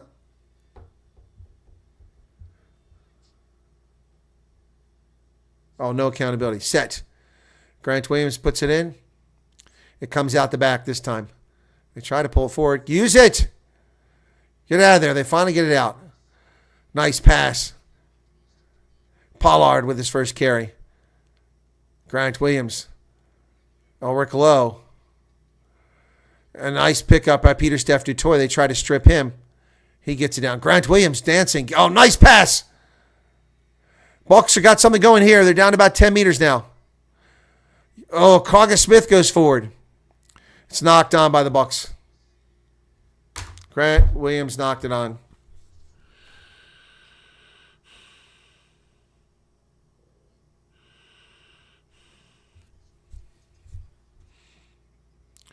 Boot caught it. That's what it was. Yep. So they turn it over. Running out of time here, folks. Trailing by 10. Looks like they're going to lose at this rate. They've shown nothing here. Nothing. 22 minutes left.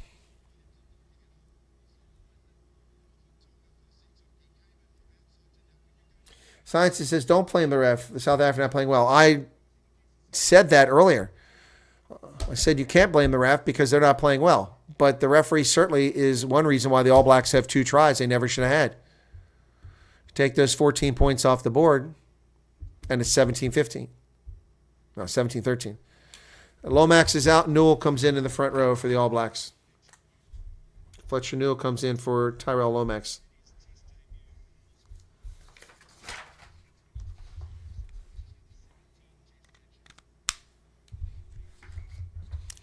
Time back on. 58 minutes now.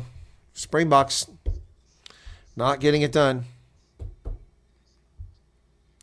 Can you believe it's not even 3,000 views? Talk about suppression, man. I had 48,000 views on my last game and 3,000 on this one. That's unbelievable.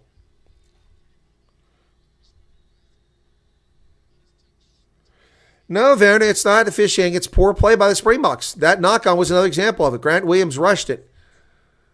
And then earlier, Ben Jason Dixon rushed one. That cost us dearly.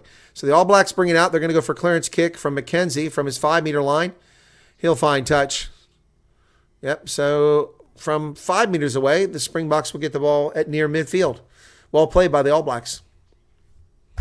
Yeah, that wasn't poor officiating. That was poor play. So New Zealand has a bonus point here. My goodness.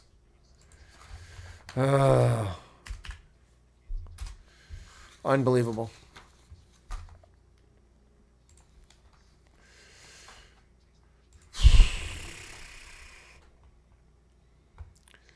Missed line out, and the All Blacks have it. Again, the Springboks playing for shit. Here's a kick down the pitch. It's going to take it inside of 22 by Fossey. And he caught his own kick. He's on the loose. He kicks it forward to chase his eye by Quagga Smith.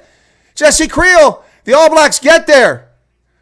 Jordan does great job kicking it back up the pitch. It's still alive.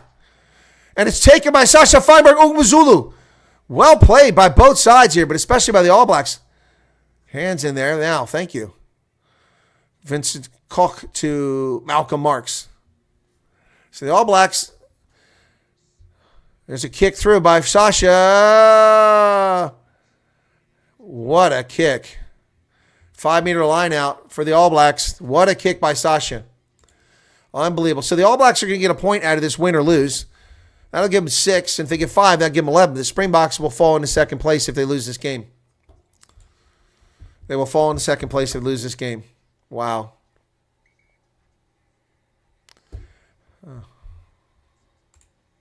Okay, thank you. Now Sia's going off for an HIA. Oh my goodness. Wow. Wow.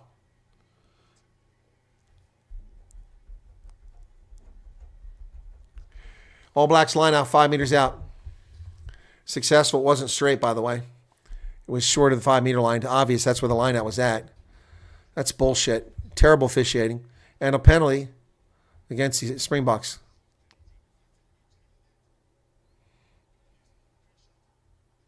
So Ronaki is back in the game after going out a second time. He's back in the game for the third time. 19 minutes left. Rugby couldn't be played with a round ball. Wouldn't work.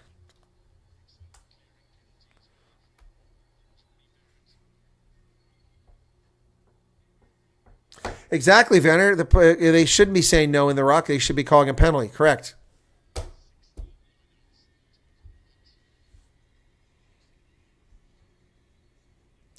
Ten penalties called against New Zealand when they've had about 35. Here's the line out. Almost at midfield for the New Zealand. And they overthrow it, but they come away with it. That's a knock-on. That didn't go backwards. That went forwards. What a crock. He caught it past the line out. How could it be a... Oh, jeez. Unbelievable. Here's the kick. High into the air. Far side of the pitch. All Blacks come away with it. And Pollard can't get it. So the All Blacks still have it. Clock being the enemy now. Nice tackle by Dutoy. But here come the All Blacks down in the near side. Will Jordan gets inside the 10-meter line. Tackle by Cheslin Colby. Back to the center they go. There's a kick.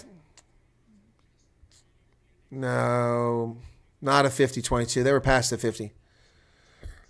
So, kicks it behind the Springboks defensive line, and there's be a line out deep in their own territory now. Time off. Something's going on. Time back on. That was quick. Wow. South Africans are looking tired. Hands on hips. Bent over.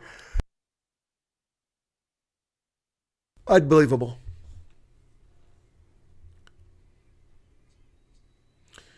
And that one's successful. Oh, Grant Williams tries to be clever and doesn't work out. And a penalty for not releasing. Or somebody off their feet. Wow. Jeez. 17 minutes left.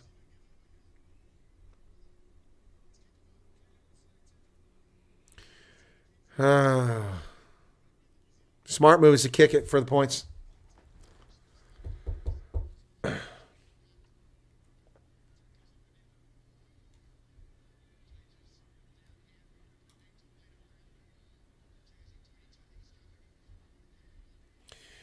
Crush is saying, don't get too despondent.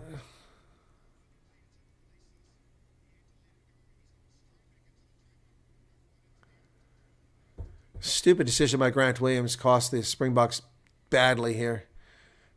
Line out successful for the All Blacks. Down to about 16 minutes left. TJ Paranara.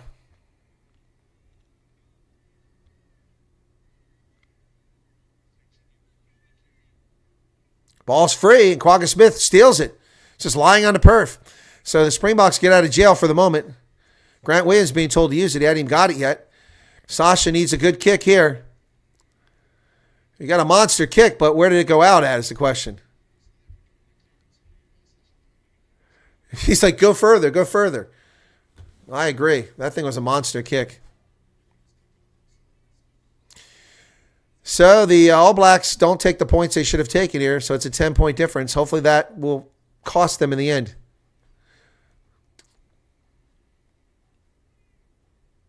Here's the line out. Rico Ioane's out on the left wing. TJ Paranara back into the hands of Cody Taylor. All Blacks. They go wide again. McKenzie. What happened there? Nice tackle by the Bucks. There's a fight for the ball on the ground. The Springboks have it. Quagga Smith again.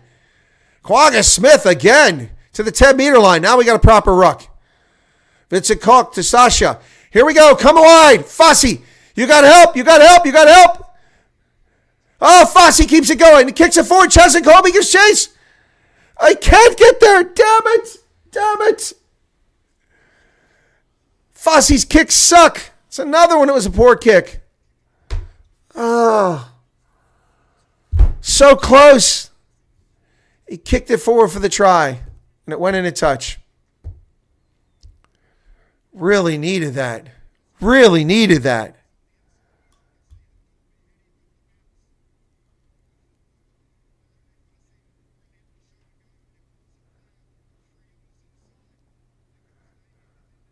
Yeah, De Allende was free on the inside.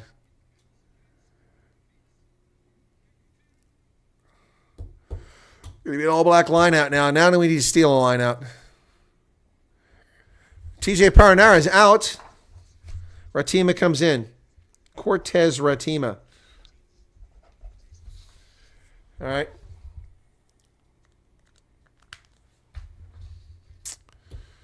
$65 minutes, 32 seconds. Hey, a Botswana flag.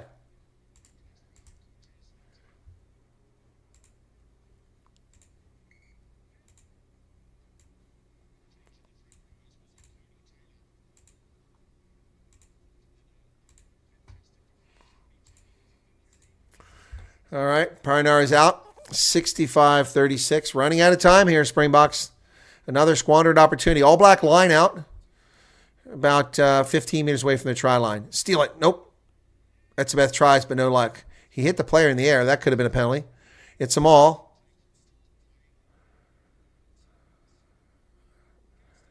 Oh, nearly chased down. It is hit in the air. Ball goes backwards. Vincent Koch comes down with it. The Springboks have it at the 22 now. But the All Blacks are laying there. Oh, that's bullshit. That's bullshit. That's fucking bullshit. Yes, thank you. It's illegal. You can't pull that shit. It's offside, blocking the play. They grab it. Kick the points. Kick the points. You got to score twice anyway. Oh, they're going for the corner. And they've proven they can't score, so unbelievable. Easy 3 points at the 22-meter line. All right, here we go. With just 12 minutes left in the game.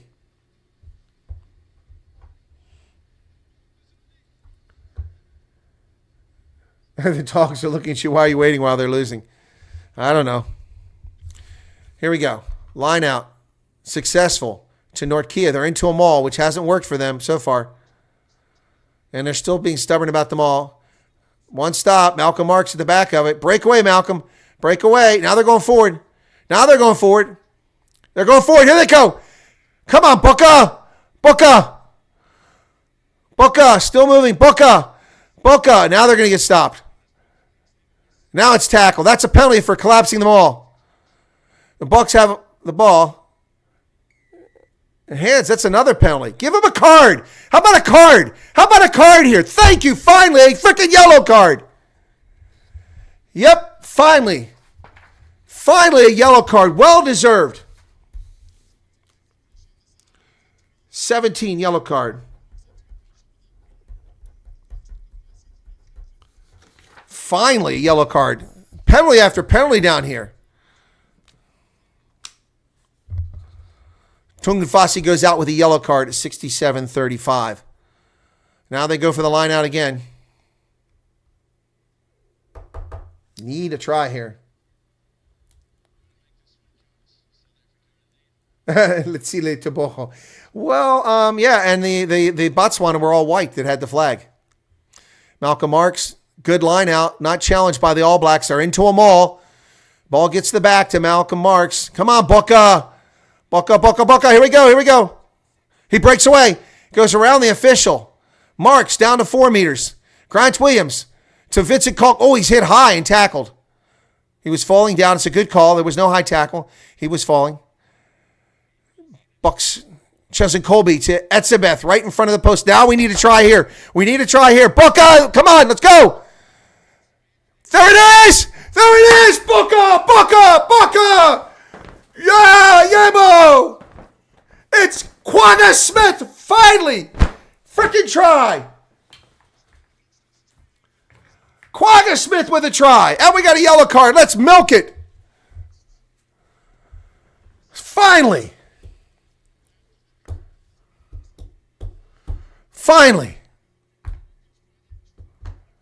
Oh, good job by Quag. He went through 3 players to get that try.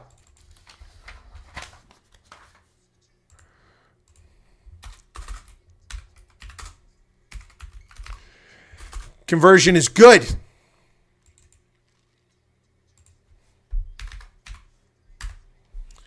All right, now we're in it. Now we're back in this game, but it ain't over yet, folks.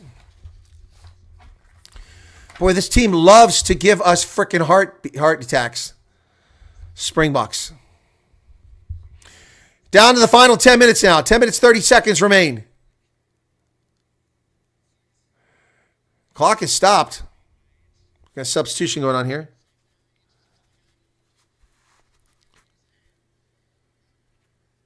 Blackadder goes out. Sam Derry comes in.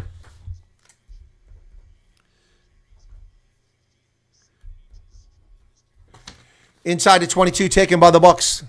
Oh, there's a high tackle. Oh, the crowd is not happy with that. Where's the TMO? Take a look at it. That was a huge high tackle there. Right in the head. Head contact again. Oh, knocked into touch. Jordy Barrett goes into touch. Springboks will get the ball. 10 minutes remain. 10 minutes remain. Scientist says a draw.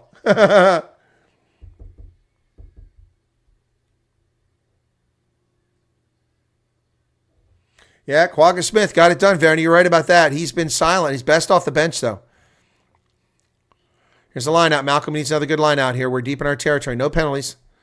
Successful. Grant Williams over to Quagga Smith. Well, he runs right into Artie Savia. He's placed the ball. But the All Blacks are lying there. Oh, come on, man. No penalty. Sasha kicks it in the air. Not everybody's up there. It's knocked backwards. The Springboks come away with it. Fossey kicks it away, though. What the hell's he doing? Ball's going to bounce down around the 5-meter line. Picked up down there by the All Blacks.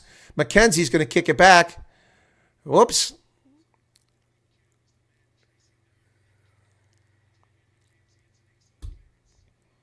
Well, the Springboks fake like they're going to go for it. Then they do. And there goes Sasha kicking it down, looking for 50-22, but they don't have the angle. So now we're playing badminton out here. Ball's kicked back the other way, taken back here by, is it Sasha? Fossey gives chase to it. And Jordy Barrett comes away, but he gets it from the first tackle, but then Quagga Smith gets him. All Blacks have the ball at their 10-meter line. Clock is ticking. 8.5 minutes remain. Norkia misses a tackle. Then Pollard makes the tackle. All Blacks going to clear this. McKenzie. Caught on the fly back here by Sasha. He sends it back the other way. Oh, man. Bounces back into the field of play.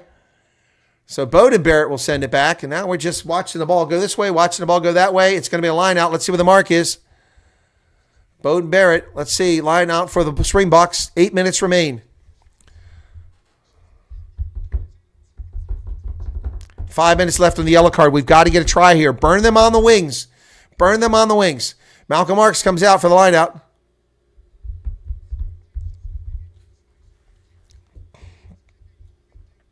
Here we go. 7.5 minutes remaining in the contest. Malcolm Marks gets instructions from Grant Harris at the All Black 10-meter line. Need a good line out here. All Blacks do not contest it again. Into a maul. At the back is Malcolm Marks. He has the ball, but the maul is shoved back about 2 meters. One stop. Now they go forward. Come around the side here. Come around the side here. Finau comes around the side. No penalty here. There's the advantage. Finally, the Springboks have an advantage. Grant Williams digs it out. Let's go. Chesson Colby cuts back inside. Oh, they got him. And Elric Lowe driving forward there. Picked up by Peter Steph Dutoy. Gets down around the 22. We're going to come back for the first penalty because there's nothing there. All right, take the kick and tie the game. 7 minutes left. You got to take the kick and tie the game. They're going for touch. This is arrogance. This is arrogance. With a...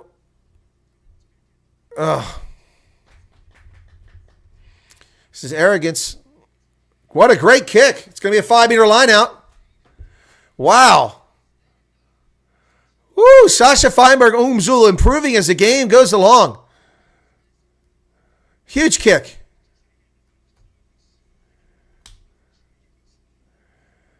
$13 penalties against the All Blacks so far, 5 against the Springboks. Need a good line out here. Score under the post. Not challenged again by the All Blacks. Successful. The maul is coming. Here it comes. The Bucks have it. Come on. Drive forward. Let's go, boys. Come on, boys. Oh, breaking away. Malcolm Marks gets down to 1 meter. He's isolated, but they get there. They get there. Dutoy, 1 meter. Advantage.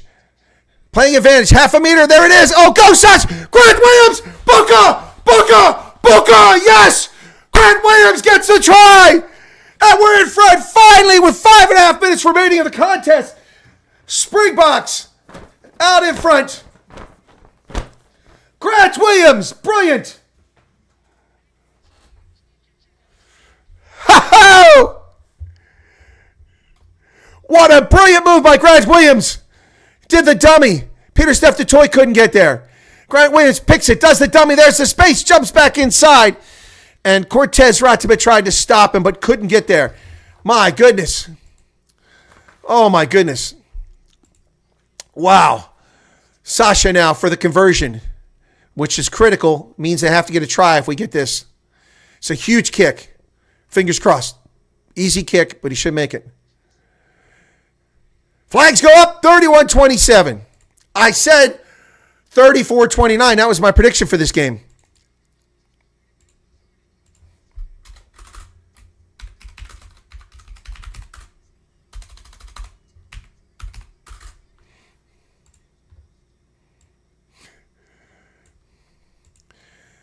There's a restart inside of 22 taken by Elric Lowe. Bucks come down the sideline.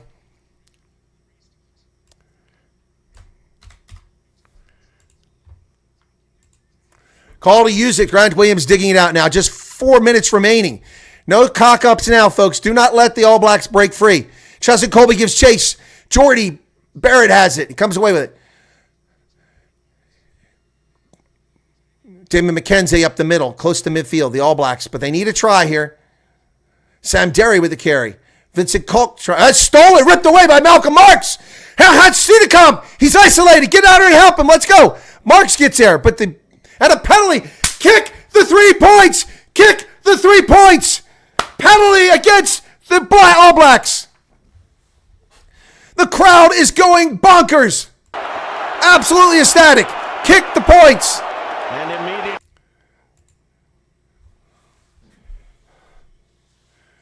3.5 minutes remain.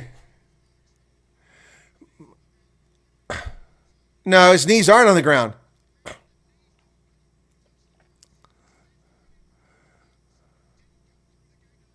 Yeah, Artie Sevilla didn't come through the gate. Crowd is going bonkers, folks. All right, let's get this. I said my score prediction was 34-29. Come on, let's go. Let's go. All right, Sasha, this is the most important kick of the day. 3 minutes remain. This is a lot harder. This penalty. Crowd is not being quiet for him, though. He missed it. He missed it. He missed it badly. Missed it badly. Okay. Clock is still ticking. 2.5 minutes. Let's remember that. 3 minutes left. He could have given us a 7-point lead. Here's the kick. Springboks, they go short with it. And Jesse Creel manages to come down with it, but he's got to get the ball placed. He hasn't done that. There it is. He got it placed. Good job by Jesse Creel. Okay, 10-meter line. Bucks now. High into the air. Chased by Chesley Colby towards the middle of the pitch. Who's going to get it? Oh, that's obstruction. That's obstruction. Clear obstruction on the All Blacks. Chesley couldn't get to the tack or to the ball because he was obstructed. Kick over the top. All Blacks getting desperate here. Springboks in trouble. Did they get it? It went backwards. Ball's placed. 1.5 minutes remains. Malcolm Marks playing scrum half. Vincent Cook. Ball's placed. Now there's Grant Williams. Told to use it. He hadn't even got there yet. And that's a high ball inside the 22. Mark Talea gets it inside the 22. Over to Jordy Barrett. Rico Ioane, we barely called his number in this game. Oh, nice tackle there. Brilliant job bringing him down inside the 22 by Gerhard Steenekamp. Almost a minute left inside the 22 of the All Blacks. That ball's hit by one of the Springboks. All Blacks tackled short. There's a penalty there. Oh, knock on against the Springboks. Oh, All Blacks playing a knock on advantage. Artie Savia with the carry. Do not let them get away here. Out of the wing. Here they come, the All Blacks. Sasha got the ball. He releases it. Tackler not releasing. 30 seconds remain. Now just go through phases. Rowan Nortkia drives forward. 30 seconds. 28. 27. Grant Williams. Emanetsabeth. Oh, he slowly walks up. Then he drives forward. 20 seconds remain. Where's the ball? Ball is there. Where? Get it out. 10 seconds. Vincent Cook. 4 seconds.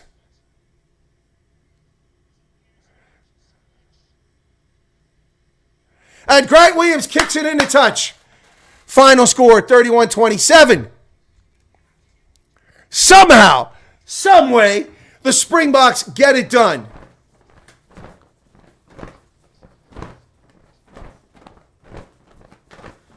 Somehow we get it done. Unbelievable. How did that happen? How did that happen? New Zealand played a brilliant game. I'll say that right now. We're very fortunate here. Wow. My goodness. My goodness. Shame on YouTube. Keep people from finding my broadcast.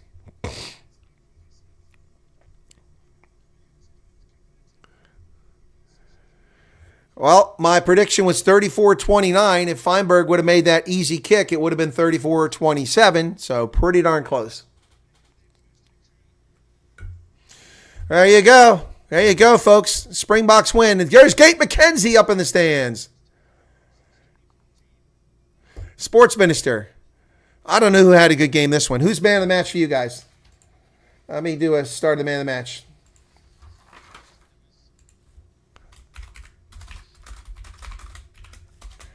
We'll wait for the television man of the match. All right.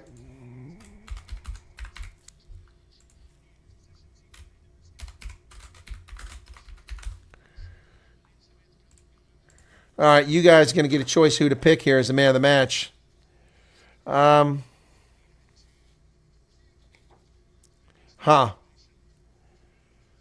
I think that's it. I'm going to give you two options.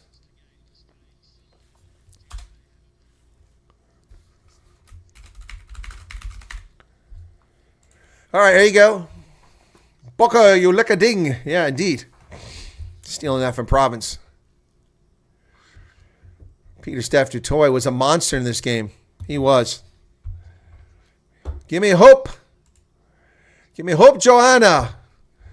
Jasper Wiese had a great series of play coming back from that unwarranted 6-game suspension. Andrew Brace, not a well-called game. Certainly not in the first half.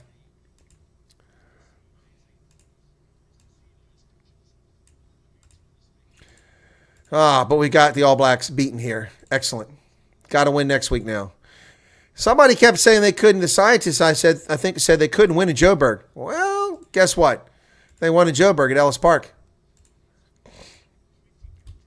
Wow. And we've got Eben Etzebeth comes off the bench to get his 125th cap. Franz Malherbert looks pretty subdued, but Quagga Smith is pretty excited. Man, oh man, oh man. Man, oh man, oh man. I think I need to have you on next time when I watch the Bucks. I have 2 screens, so it's awesome to watch you. Werner, that's what a lot of people do, brother. They put me on, they put the TV on mute and listen to me. Boy, Cheslin Colby did some amazing stuff in this game, too. But I will tell you that the Super Sport video production was atrocious. Whoever the producer is horrible. This is one of the worst produced games I've ever seen. We missed action. We missed the play. The substitutions weren't announced. The television commentators were unaware of what was going on in the game. I was basically calling it long before they did.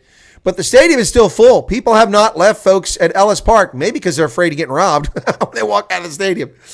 Anyway, Elric Lowe. Once again, yeoman's work out there. Buxton. What's that? Buxton? Well, the All Blacks just look kind of like, how did we lose that game? Well, it's a good question. You had a great plan. You had some brilliant tries. You got a bonus point out of it. 2 bonus points, actually, because they finished within 7 points. So the All Blacks are going to get 2 points. 4 tries to 3 tries. They're going to get 2 points out of this loss. Wow. So they're going to go to 7 on the log despite losing. Here we go. They're still playing music. I don't know if I can do the post-match interview. To Toy handing over the Peter trophy Steph by Dutoy's Mr. De Stadtvader, the CEO of SAB Africa. So they want Peter Steph Dutoy. That was my man of the match. Peter Steph Dutoy. Yeah. Oh, the crowd's really into it. Let's just listen to that crowd. What does it mean for you guys to really pull one off against this All Black side? Yeah, first of all, I just want to give our Heavenly Father thanks for giving us the opportunity to play this wonderful game and for being with us as a team. And then, of course, there's this wonderful crowd. It was unbelievable to play in front of you. And, yeah, we're so glad for the win. But, again, to New Zealand, I think we definitely have the most respect for them, and it's an unbelievable team. And the way they play the game, they inspire for us as well. And, just all the best for them for next weekend as well. Constantly finding your way when it's a difficult times sort of reflects this team's mantra. Yeah, I guess we're definitely trying to build character. As you see, we made a lot of changes for this team. We've got a lot of young guys coming into the team and experiencing different pressure. So, yeah, I don't think you get a team with a game with more pressure than this game. So, well done to everyone, and it's an unbelievable privilege to be here. Congratulations and well done. Peter Steph Dutoy. Man, I tell you, this is a tough game trying to figure out who was playing in what position. As the substitutions came, the shift, Peter Steph Dutoy played back and forth. All right, we got the game stats here. We're going to go over those. Game stats. 9 handling errors by South Africa, 5 by the All Blacks. That was important. 14 penalties to the All Blacks. It could have been a lot more.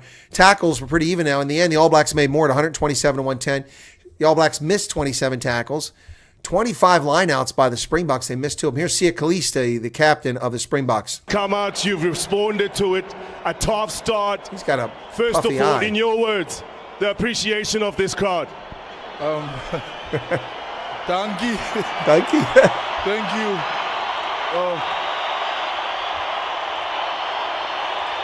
Wow. Thank you. Yeah.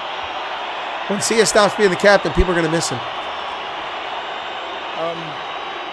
Honestly,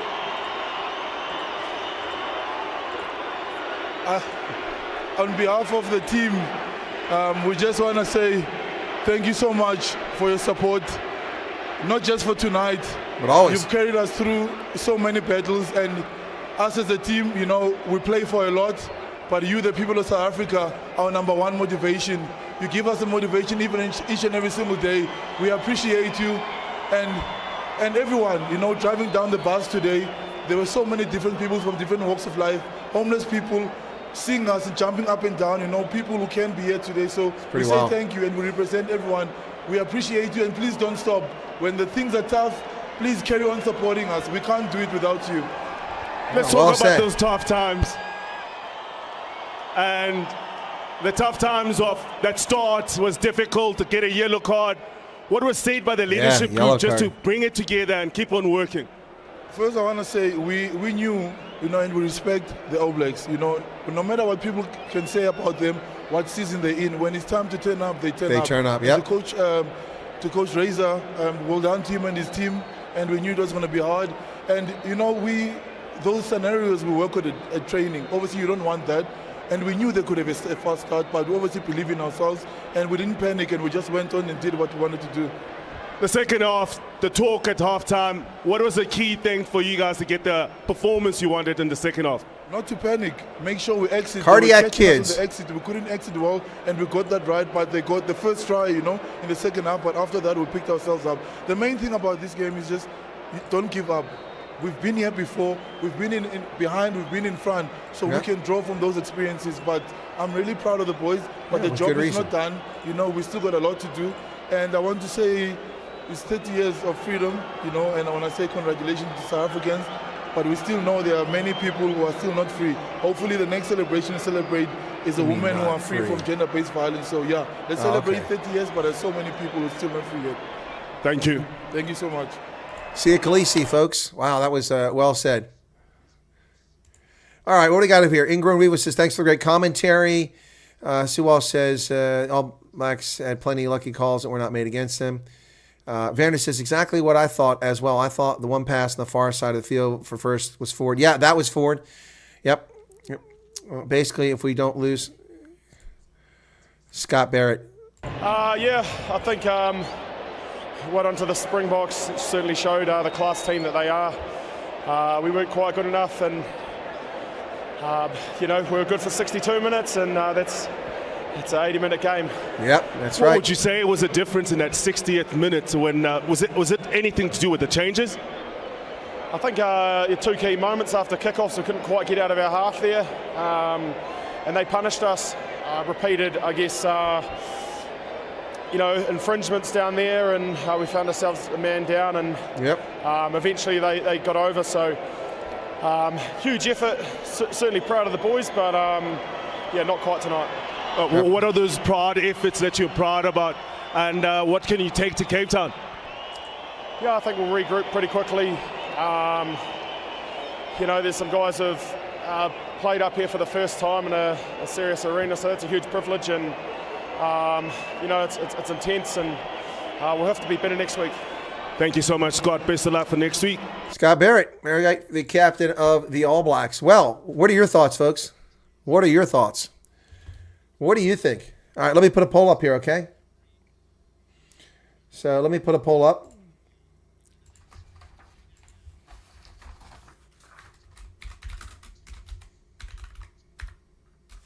To the Springboks.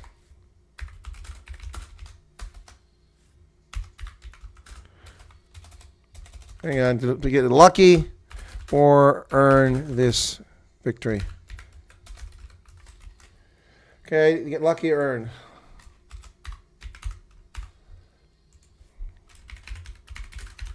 All right, there's your poll, folks. Got a poll up for you. All right. So did the Springboks get lucky or did they earn this one? I think we got lucky in some respects. Sasha Feinberg-Nguzulu was brilliant and terrible. It was frustrating and confusing.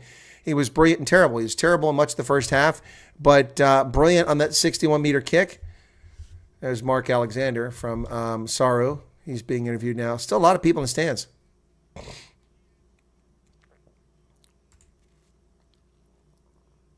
On of this new democracy. I think this is a great celebration of our 30 years of democracy. Why do you have to turn this into politics? You know, this is what bringing the country together means, and I'm so proud to be here today celebrating 30 years of our democracy and 30 years of rugby. You know, since the president came onto the field here and where we're standing today, it's exciting. It's an exciting time for South Africans, and we should unite against with all our other sports events. We as a nation should come together and support them. Onto the words of our former father of the country, sport has that thing that it can change the person and the world. How has the 30 years been in South Africa as for sport doing that change? Sport has been the great unifier in South Africa. South Africans love their sport. If you look at it since 1995, when the Springboks lifted the word Alice in the same stadium and where we are today. And I think the most exciting thing about this game... I need to turn that off because the music's playing in the background. I don't want to get in trouble for that. But yeah, not football. All Blacks were fortunate to lose by only 5 points, says Stephen von Wyk. Christian enthusiasm, infectious and encouraging. Thank you, Marilyn. Ref should be fined. I agree, we weren't good, but you don't come back and win without deserving it. Well, Werner, that's a fair statement, but I can't put that many questions. I'll get limited number of characters for the question for the poll. They'll be better next week, but hopefully we'll play. Yeah, we need to play well next week in Cape Town. That's what needs to happen next week. Bottom line. Yep, that was actually recorded before the game. So, game over, party started. Hey, Paul. If South Africa played 100% for the full match and not 65, it could have been. Yeah, I agree, Stephen. I agree. But yeah, Tyrone, they just love to give us these nail biters. These are the cardiac kids. They remind me of the St. Louis Cardinals back in the late 70s, early 80s. They would just win these things coming back from nowhere over and over again. But down 10 points that late in the game. Whew. So let's remember a couple things. The All Blacks chose not to kick that penalty they could have made around the 65-minute point. That would have given them a 13-point lead, right? 13-point lead. So they would have had 30 points. Yeah, would have put more pressure on, but it wouldn't have changed the score. Would have been a real nail biter there, wouldn't it? But my prediction for this game was 34-29. Off by a few points each way. If only Sasha had made that penalty conversion, it would have been 34. Yeah, we left a lot of points on the table. But the All Blacks had a great game plan. Boy, Jordy Barrett stealing that pass. Oh, my goodness. And then Caleb Clark's tries were absolutely brilliant. They sucked us in. They got us. And, mistakes were made. I don't know how. This is just like the World Cup. Watching this game was like watching the World Cup. Like, what are they doing? What are they doing? What are they doing? We're going to lose. We're going to lose. We're going to lose. Up. We won. That's what it was like, folks. That's what it was like. For the folks that want to help Ronaldo, there's a site called Fundraiser, and the link is up there. So, anyway. All right. Well, this was something, wasn't it? I'm starving now. Springboks come away with the victory, despite a performance. That'll take them to 3-0 on the Rugby Championship. It's the first time I think we've been 3-0 in ages. 14 points on the log now. Didn't get a bonus point in this one. 94 points for, 46 against. So, wow. New Zealand's going to lose, and they threw it. What's that they're going to lose about, man? We made mistakes. Huh? Yeah, we go back to basics. But we need to go back to basics sooner in that game. Too many mistakes. Gobani Bobo, who I've interviewed. He's with Rossi. Rossi, what an event, what a time. I know you can calm down now, seeing the players walking on. How proud of you of this moment? Very proud. But New Zealand, they can feel sad because it was such a great game. They really controlled it for most of the game. We snuck in at the end, but that shows character against a team like New Zealand. So well done to them and well done to our guys as well. It's a privilege actually playing these type of games, but a privilege for you to try out all your new players and the character of these players. Yeah, and that's how you learn what a guy's made of. I think Fassi was fantastic. I think the way Billy helped him here in the week. I don't think Fassi was good at all. Andre helped. I think you're way too generous, There's Rossi. many examples like that. And we will lose some matches, but as long as we have this character against a team like New Zealand, I'm happy. I mean, you must have said something at halftime that sort of got the guys who really understand what it was about. Yeah, Bobs, I must be honest, it wasn't me half time, it was the players. Yep. It was the guys making plans, it was the guys seeing, listen, we're under the pump, but we're just making a lot of mistakes with our exits, and they get a penalty, and they get a penalty, and when we're there, they gave a penalty away. So it was really not the coaches half time, it was the players. Rusty, enjoy next weekend. Best of luck. Enjoy tonight. Thanks, both. Appreciate it. Thanks, man. There you go. Kabadi Bobo, former Springbok, interviewing Rossi Erasmus on the sideline. Yeah. Now Victor Matfield is down there once again talking. Yeah, look, this was like I said, a very tough one to keep track of. It's, players in and out. The first one we lost in the first half. Ruan Norkia to this blood injury, went out for a blood bin. When he went out, that brought in, of course, Eben Etzebeth. Etzebeth came in. He moved to the 4. Peter Steph Dutoy, who was in the 4, moved to 7. Oh, my goodness. All the changes. And Ben Jason Dixon, where did he move? I forget where he moved. Anyway, crazy stuff. Anyway, yeah, so back and forth. Then we lost later on. We lost players and they had to make more shifts. But Quagga Smith was great off the bench.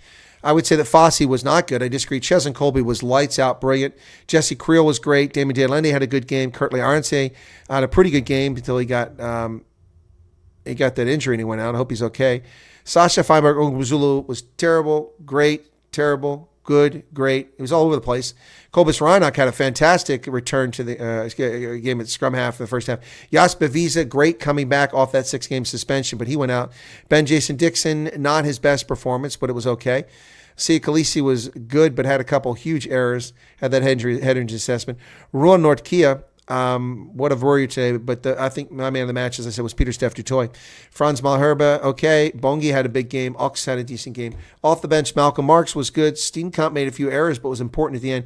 Vincent Koch made some good carries, but not a big impact. Elric Lowe, same thing. Quagga Smith was monster off the bench. Grant Williams was a great job off the bench, other than the one knock-on he had. And Andre Pollard did what he had to do out there off the bench, but the Springboks win this now. 14 points on the Castle Lager Rugby Championship table. 3 for 3, 94 points for, 46 points against. That's where they stand. The All Blacks pick up only 1 point. They should have gotten 2. They finished within 7 points. This says they have 6 points. I don't understand that. They got a bonus point for 4 tries. They should have got a bonus point for finishing within a try. Did they take that away? So they've got 6 points. That gives us an 8-point lead on them. Argentina has 4. They're going to play. What time is that game on? I need to check that. Let me see real quick when that game is on. And that's on at 6 p.m. my time. I might cover that game. Who knows? Why not? Anyway, all right, that's going to do it for my broadcast. I'm going to drop that right now. And we got a super chat coming from Arctic. You need whiskey and support the Bucks or you'll have a heart attack. Of course I support the Bucks. Okay, what do we got going on over here in the chat? I missed a few things. My apologies while I was doing that summary. 4 points for win, 2 points for draw, 1 point for scoring at least 3 more tries than the opponent. Boy, that's all changed then. No bonus point. But they didn't get the bonus point. They got 4 tries, so they should have got a bonus point. And they finished less than 7, Andre Turin, so I'm confused. Yeah, it was a nail biter, Tyrone. Thank you for being here. Sue says, thank you so much. You're very welcome. Creef, I'm noticing the refs do not blow the whistle for scrum dominance. They sure didn't. They're screwing the Springboks. They had huge scrum dominance here and nothing happened. Tomato Williams crumbled at least 2 times. Yep. No penalties. Yeah, we made a lot of mistakes, left points on the board. It went better than we went back to basics. Agree. New Zealand's game to lose, and they threw it. Yep. Great stuff. Ellis Park can become soft as Eden Park. I don't know about that. DHL Greenpoint Stadium is going to become that place. It's not Loftus. Not our best performance, but it's good to get the win. Don't lose to Argentina, and we win the tournament. Agreed. You're right about that, Vanna Kruger. Chris, eat some blue crabs. Yeah, I don't know if I can afford another batch of blue crabs today. They're expensive. New Zealand need a better kicker than McKenzie. He's the reason New Zealand lost with the missed conversions. I don't know about that. He's been a pretty good kicker in the past, scientist. Creech says you're correct. There's some very silly mistakes put us in the back foot many times. Yes, it sure did. Yeah, the guy's talking about democracy. What is the stop, 30 years of democracy? What's that nonsense? And Sia also brought that in. That's, whatever. He does that all. It's just, look, it's stuff. Stop. We want to talk rugby. I mean, too many unforced errors. Yep, they got a bit lucky. And there's a super chat from Arctic, 199. $299. 200 Rand on the last day of the month, the last day I can generate revenue on this channel. Thank you for that. You know what? I think I'm going to do the Wallabies game against Argentina tonight. I'm stoked now. I got about 5 hours to prep for it, so that's plenty of time. The wing forgot won't be in the next game after a hit like that. You talking about Kurtley Arnsey? Yeah, Kurtley, that was it was a good tackling technique, but in the end, it wound up being bad tackling technique because the player turned and he wound up getting his head in his hip instead of catching him on the side. It was Kurtley Arnsey. Bertie says it's 9 o'clock. It'll be midnight when that game goes off, so I don't expect to see a lot of people here, but I'm still going to call the game. They do not get a bonus point for tries. Must score 3 or more tries. Oh, 3 more tries. Oh, thank you, scientist. Okay, well, that's silly. Gotcha, Werner. Thank you for correcting it. Well, they've changed those rules, okay? Score 2 tries, 1 in the opposition, so no bonus point. Okay, so they only get 1. And Chris Marie says, thank you very much. You're welcome. So, all right, let's see what people say in the poll. Okay, a lot of people say they earned it. Come on. End the poll. Okay, most of you think they earned it. Okay. Yeah, I don't know. All Blacks got away with murdered scrums. Agreed. All Blacks got away with murdered scrums. Yep. And they didn't challenge lineouts. What was that all about? That was an interesting strategy. The Bungambanambi try was criminal. I don't know about criminal, but it should have been a TMO review and maybe overturned. 100%. But the All Blacks never should have had a penalty on the first one when Cheslin Colby was pinned in intentionally and held in place. He was trying to get away, and they called not rolling away. That was a bogus penalty that led to their first try immediately. And the other one was the All Blacks got a restart at midfield. They never should have got it. The guy was in touch. He put his arm up, went off an All Black. It wasn't straight in touch by Sasha, so that was bogus. And then the other try was a forward pass. The first one they got was a forward pass. Clearly a forward pass. It wasn't even no question. They didn't review it.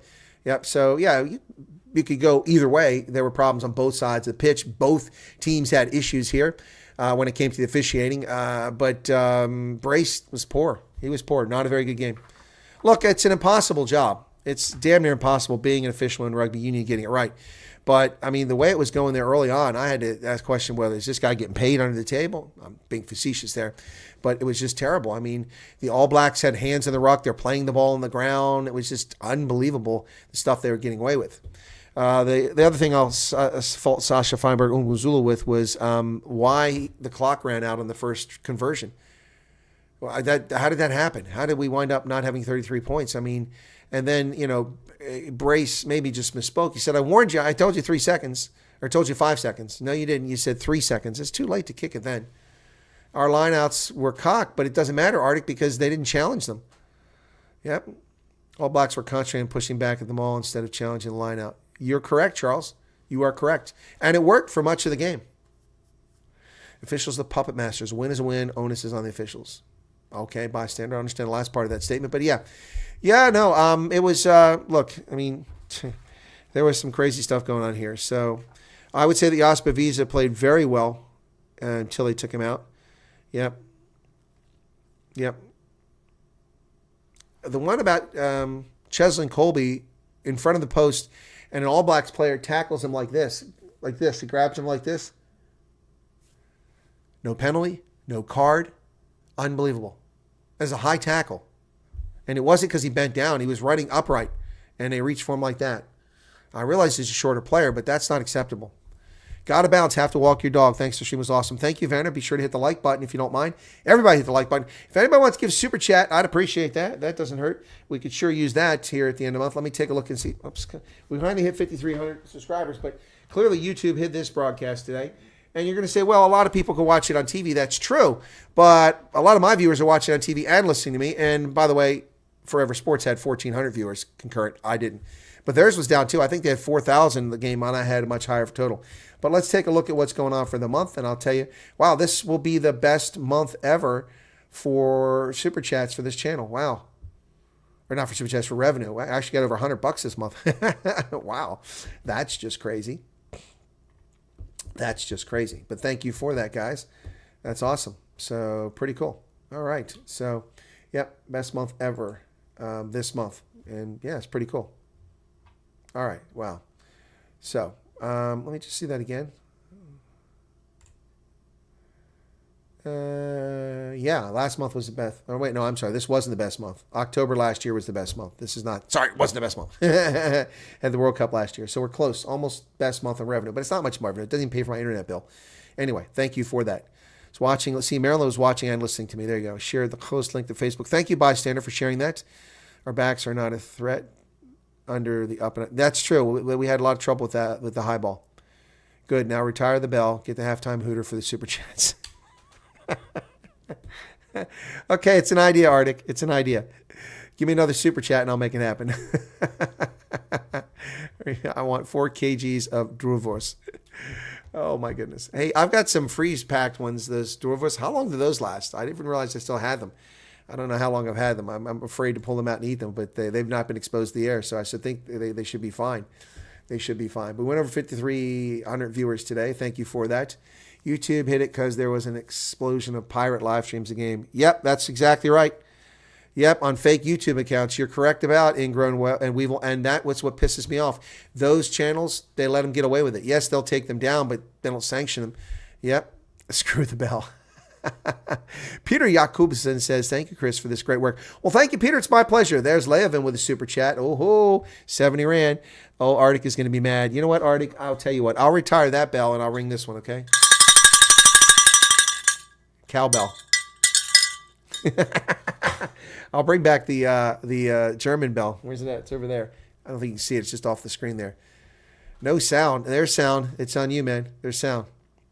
Never watch dodgy YouTube channels.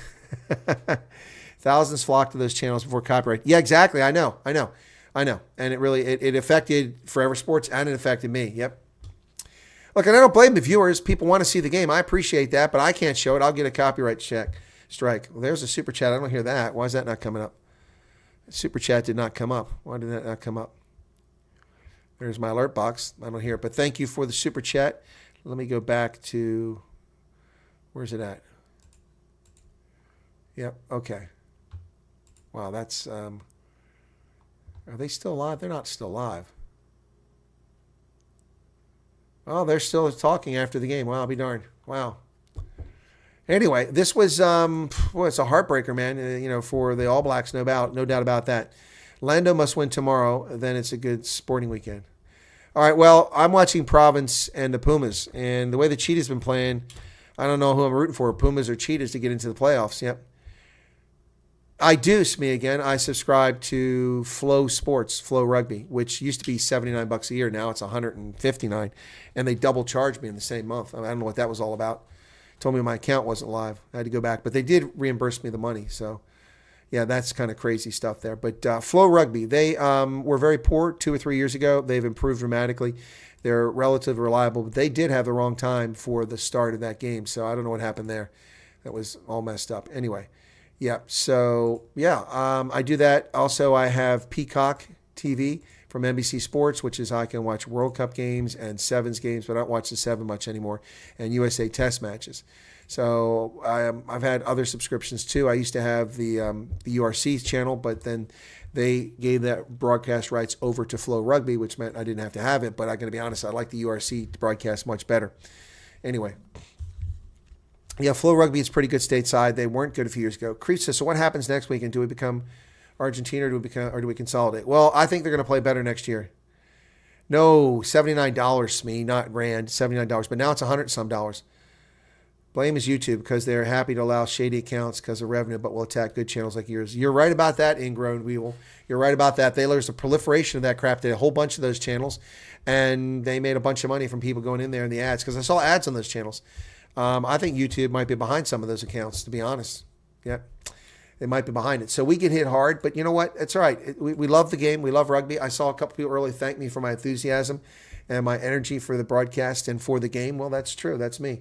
I love the game of rugby, but we've gone nowhere. So yesterday we had 5288, and today we got 14 new subscribers out of this game. Wow. That's crazy. And then the half-assed Sharks broadcasted it earlier because they gave me the wrong start time. Yeah, I got almost 600 views on that one for a 31-minute broadcast. That was kind of messed up. Let me see what the comments are. Are people going to grill me for coming in late? Not worth watching at all, says Brian Lawrence. And I believe that that's the game itself, not my broadcast. At least I hope that's the case.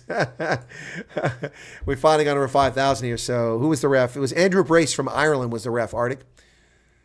That's even more DSTV. No, it's annual SME again. That's was for the year. It's 1 year. I think they charge $159 now plus tax, so it winds up being $168. It was $79. These things just keep going up and up and up. But look, I understand why. DSTV kept buffering. Oh, wow. I didn't know that, Charles. That's interesting.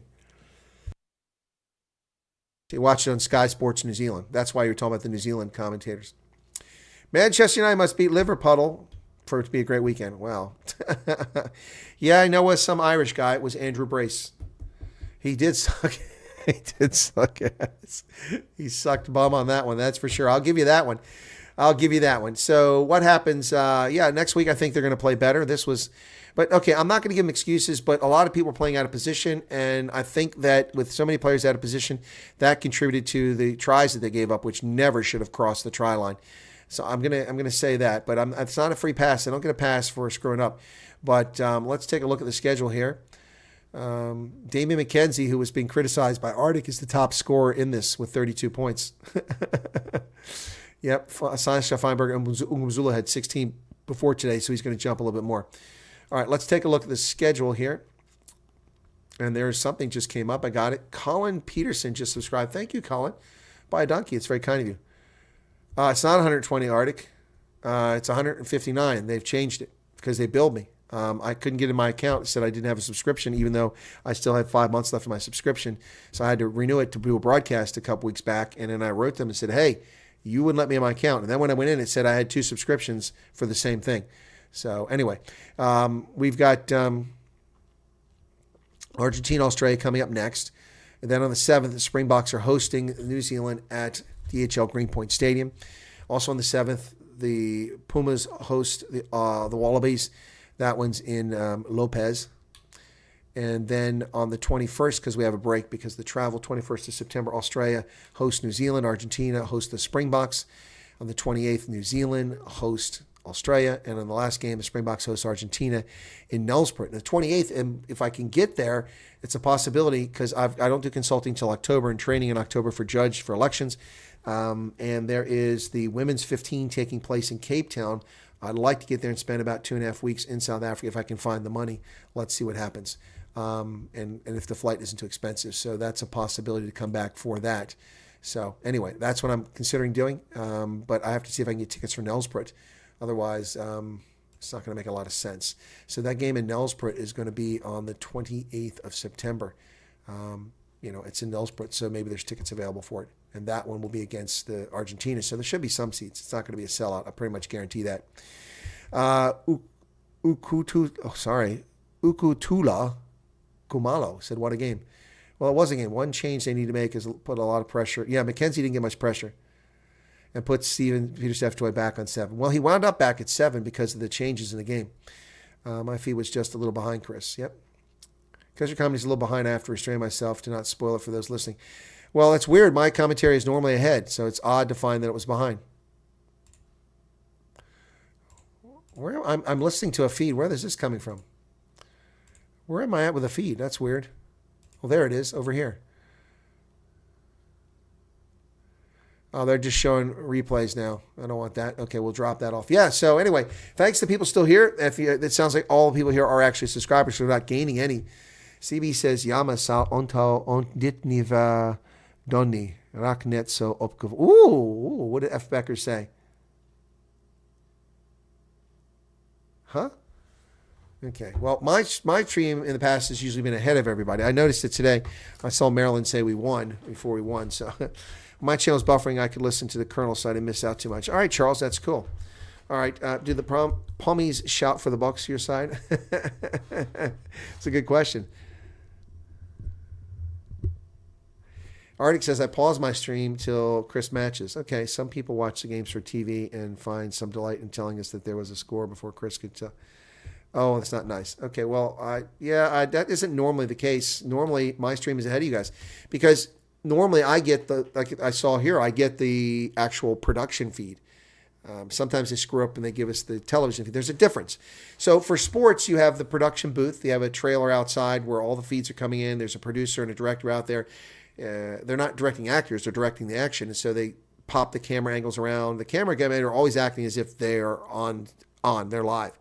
They're not always live, but they're always acting as if they have to, because that gives them flexibility. Switch to camera 6, switch to camera 7, camera 2. And then what happens is that they have microphones and they're talking. They're also talking to in the ears of the announcers, and when they turn off their microphones so they're not on air. So like, if Joel Stransky is talking, and then they go to something else, commercial, whatever, I don't get the commercials. What I get is the producer saying, okay, Joel, listen, there's a problem with your microphone. You need to re-plug it in and let's give it a test. I get all of that normally. So that is a live feed. The sports feed you see and everyone sees for sports is always delayed. They've been doing this in sports production for years now. They delay 5 to 15 seconds normally. You're not seeing live action. It's already happened. So normally mine either is even because of the time-space difference over the internet, or I'm slightly ahead, which frustrates some people. So I'm glad to see that most people are in sync. The Brits are soccer. Yeah, they are. I'm in the sky, and your stream is definitely ahead of Sky here. Yeah, exactly, says Creef. Exactly. Same here, Chris says Arctic was funny. 1, 2, what's that? 1, 2, what?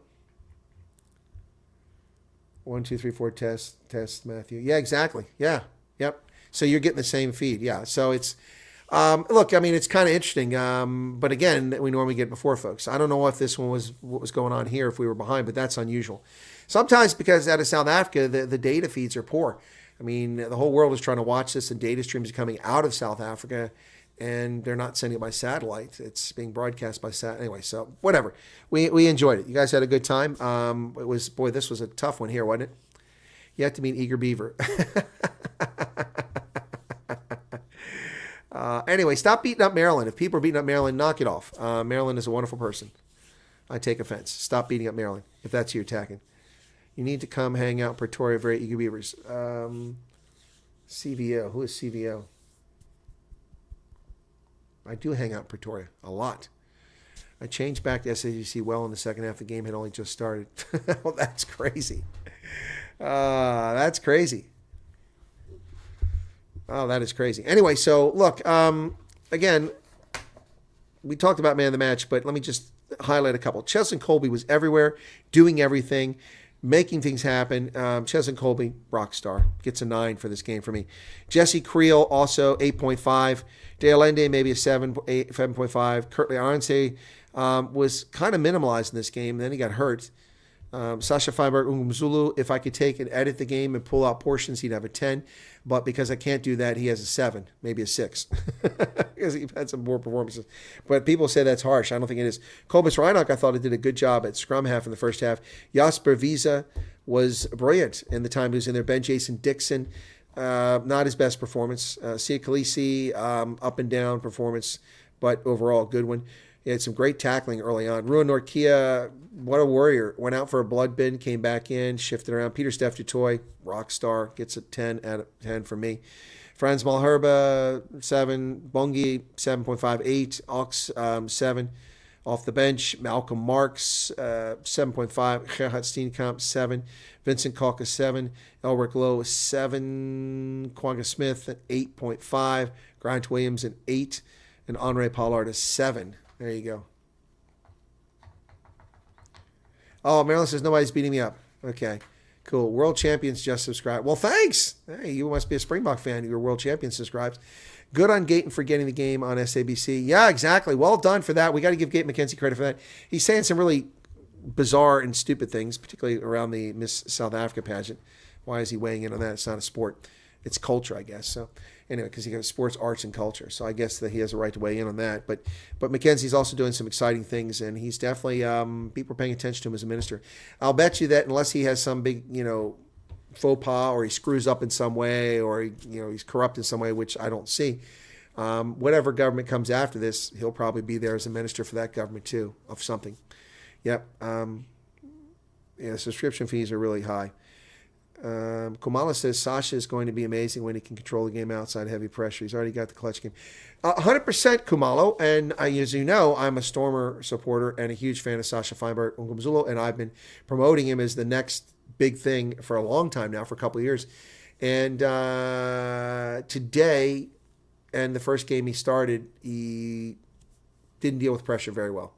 His kicks not. So he tried to be too precise, and he needs to work on that. But overall, it was a great performance overall, but it was here, there, up and down. So anyway, there you have it. So according to the media, Gate is doing wonders. Well, the media are just nonsense. I've been reporting on that in South Africa. We won't go into that here, but the reporting, even some of the rugby reporting, is pretty lame. A lot of people are credentialed as journalists in South Africa that really have no idea what journalism is. Anyway, Sasha Feinberg Umbuzulu is a Bishop's boy. Same school the bystander went to. Okay, I don't even know where that's at. He gets paid for a trip to Dubai like every ANC sports minister before him. They all do. I mean, all of those sports and politicians were sitting up in the booth. How many of them paid for those tickets? You want to bet? Almost none. Yep. But it was okay. We won. We won. Woo. Let's see what News 24 is saying about the game in IOL. We'll go take a quick look and see what they say about it. Springboks stun All Blacks with epic comeback and win in Ellis Park thriller. Okay. Yep. Okay. And IOL does not have it on there. Okay, here we go. Quagga Smith, Grant Williams, rescue, historic Springbok comeback, Michael Sherman. It's on the front page. They got rid of them. We're not going to apologize to Ronaldo on the front page, which was on there yesterday. Let's go to their opinion page and see if it's there. Okay. No apology. It's still there. Yep. Okay. $17 billion rand loan from the new development bank for water and sanitation.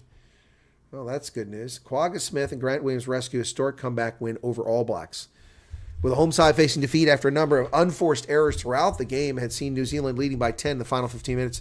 The Springboks, however, mounted a stunning comeback with tries from Quagga Smith and Grant Williams to seal a memorable triumph. They were dealt the first blow of the encounter in the 7th minute when Fossey was penalized for making a tackle from an offside position 5 meters from the try line. Anyway, there you go. So that's the headline there. And then at News 24, Springboks stun All Blacks with epic comeback win in Ellis Park thriller. Springboks rallied to secure a 31-27 Rugby Championship victory over the All Blacks in a thrilling Rugby Championship test. The All Blacks led 27-17 with 12 minutes remaining before 2 late tries saw them claim an epic come-from-behind win. Powerful Springbok driving maul proved the impetus of their comeback win as they used this to great effect in the final minutes. But their maul had not been used to great effect prior to that. Yep. Diocene College, Bishops. Okay, thank you for that.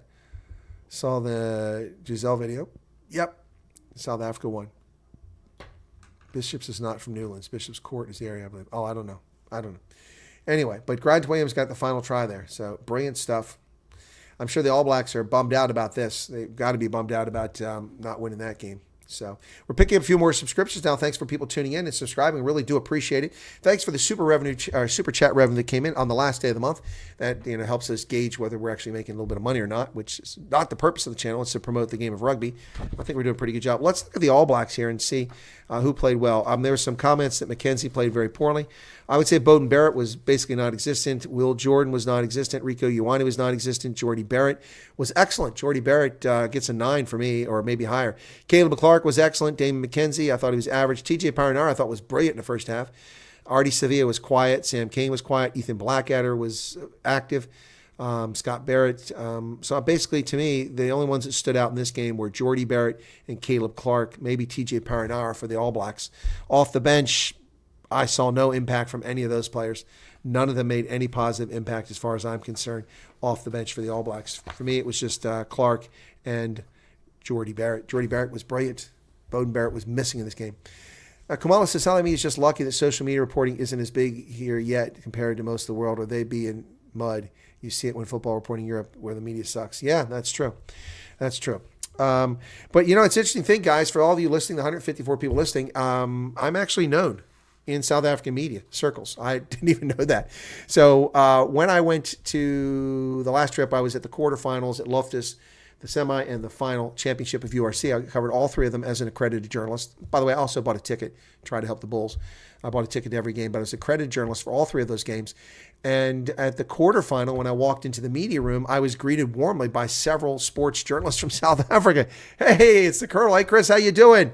Good to see you. Nice to finally meet you. I'm like, wow. You guys know who I am? I had no idea. Now, some of them knew me, but I hadn't really chatted with him because I been physically present for the press conferences the previous year. But some of these people I'd never met before, they've seen my content. Well, thank you for that. I really appreciate that, folks. Really disappointed to see an Emirates overfly. Yeah, I know. Why wasn't an Emirates A380? I thought that was an A380. That belly is so huge. Why wasn't it a Fly Saf Air? Because I've seen Fly Saf Air do this before. The local airlines have been in the midst of our own country. Yeah, I don't know why.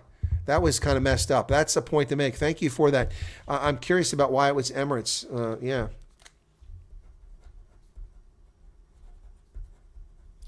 Probably going to get excused at the flight time, but there are flights flying every hour out of Joburg to Durban and Cape Town, to Cape Town especially. I mean, every hour there's a flight. There could have been a Fly Saf Air or an Airlink flight that flew over and did that. And, you know, I'm sure the passengers, for the most part, wouldn't have bitched and moaned if they had to wait a couple minutes to do the flyover. That was disappointing. JB says, you're going to watch Australia versus... yes, I am going to watch it. I'm going to call the game. I wasn't going to do it, but it's 6 p.m. my time. In Argentina, they're like an hour ahead. So I will call that game. I'm going to post it probably in the next hour or so after I get off. So if you want to come back for that, you'll be able to come back and watch that. I don't expect a large audience. It'll be 11 p.m. in London. It'll be midnight in Joburg. So you guys can come if you want. But... yeah, no, I got you, Garrett. But we still had Fly Saf Air fly over the park before. So, yeah, I agree that it's kind of lame. It's a foreign airline doing it. It's kind of weak to replicate. I was just so excited to see it. I mean, it's pretty cool. I've been there. I've seen it before, but it's kind of neat to see.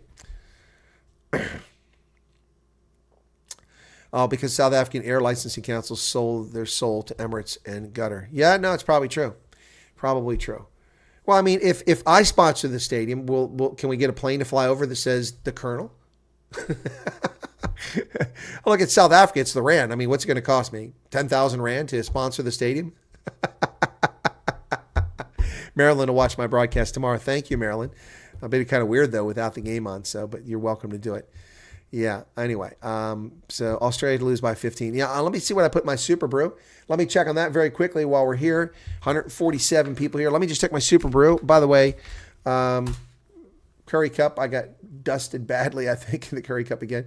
So I've got Argentina by 7. I picked South Africa by 9, and because they won by 4, so I'm within 5 points, so I get both points on that. That's good. I picked the Sharks to win. I picked Tasman to beat Bay of Plenty.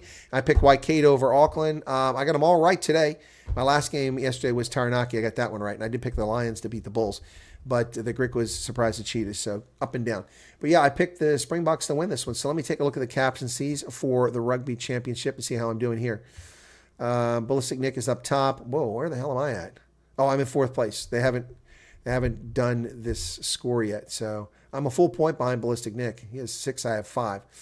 Matt Canale's down around 10. Ooh. Yeah, so anyway, let me see if we got this round. Yeah, round. Okay, that's today. All right, so where am I at here? I picked the winners. Okay, 5 points. Okay, so I'm in 4th place in this round. But where are we at overall? It doesn't show me overall. Last week, what did I get last week? I was in 4th place. I dropped 2 places, and then the first weekend, I was up in 2nd place. So I've gone to 4th place. Tough competition there in Super Brew. Anyway, you have it. All right, folks. The A380 is majestic. They throttle right back. Yeah, no, the A380 is an incredible aircraft, but I prefer the 787 Dreamliner. 787 Dreamliner is just awesome as a passenger. The A380 is pretty cool. I've flown on it with Lufthansa and also with Air France, both from Joburg, once to Munich and once to Paris. Once, maybe more than once. Another bottle of whiskey left, so I'll watch the Argentina game. Okay, cool. Go Pumas. Yeah, we're rooting for the Pumas there. I'll root for the Pumas over the Wallabies all day long. So we're looking forward to that one, folks. That's coming up in a little bit at 6 p.m. my time. So we're talking about 4 hours and 18 minutes away. So we'll get set up for that. And let me just double check, make sure my broadcast, I know it's there. It said it, but I'm just going to double check. I don't want to be caught short. Yeah, 6 p.m. I got it. So my broadcast on Flow Rugby there. 100,000 Rand ANC and BE fees. Okay, sorry. Okay, 100,000 Rand. I'll pay 101,000 Rand. We'll call it the Colonel Stadium. Put my image all over the place, make a little, caricature of me like this. And then we'll get Fly Saf Air to fly overhead, and they'll put the Colonel's Stadium on top of it. LY 5 Pence is happy for Giselle. Yeah, I think a lot of us are happy for Giselle. I did a video on the news channel. Giselle is in full remission, cancer-free at the moment. God bless. That's amazing. Good news. I made a video for that. You can catch it over on the other channel if you want. Ray gun. Ray gun. Let's do the Roo. Plans for Labor Day, Garrett. Probably do some reading. Look, it's me again. I'm all in favor of Wyatt Air. I think I could run an airline successfully. Arctic might disagree, but I have the business savvy. I have the business. I just put a few experts around me and make the right decisions, and we make the right calls. And I think we can make a fortune in South Africa as a low-cost airline. The problem is capital. We need enough capital to lease half a dozen 737s. So we need at least half a dozen 737s. We do the milk run, Cape Town to Joburg, add one more option at a lower cost, and we fly a similar model to Fly Saf Air with the 737, and we can make a fortune. There is a desperate need for more flights in that marketplace, but we need the capital to lease those aircraft, and we need a lease that gives at least 3 years so we can build some revenue to eventually purchase our own aircraft. But yeah, there you go. That's the key. You don't even have to own aircraft, folks. You just have to lease them. What do you think? Should we start with Wyatt Air? That would be awesome. Be like the Austrian race car driver, had his own airline for years. It was so cool. GoFundMe, says Marilyn. Smee will talk to Elon. Well, you tell Elon, let's do it. Now, Arctic hasn't said anything about my airline proposal. Arctic, would you like to be one of my pilots? Yeah, exactly. Give Arctic whiskey for life. And would you like, get some of that Highland Park whiskey, folks, the northernmost distillery on the planet. It's located in the Orkney Islands. That's right. In Kirkwall. Been there. Yep. The Highland Park whiskey. A very popular one, to say the least. All right. Tie me kangaroo down, sport. Tie me kangaroo down. That's right. Let's do the Roo. People give me crap for my stuffed animal collection, but I mean, the wallabies, everywhere they go, they stick a wallaby out there on the freaking pitch, right on the 50-meter line. I watched Yankee Zulu recently, Leon Schuster film, good name for international. Okay, I didn't know that was what it was. Can we smoke on what? On Wyatt Air? No, you can't smoke on Wyatt Air. Sorry, that will be forbidden. Sorry, Arc Precision, that will be forbidden. Yeah, someone speak to Elon for me. All right. Hey, look, we've got to win. What can you say? We'll come away with the win. That's pretty awesome. Pretty awesome. What's this? Anything but the dodgy Roo. The Roo. Oh, it's so funny, man. Ray gun. Look, I should have done breakdancing. I could have been breaking at the Olympics. You ready? You ready?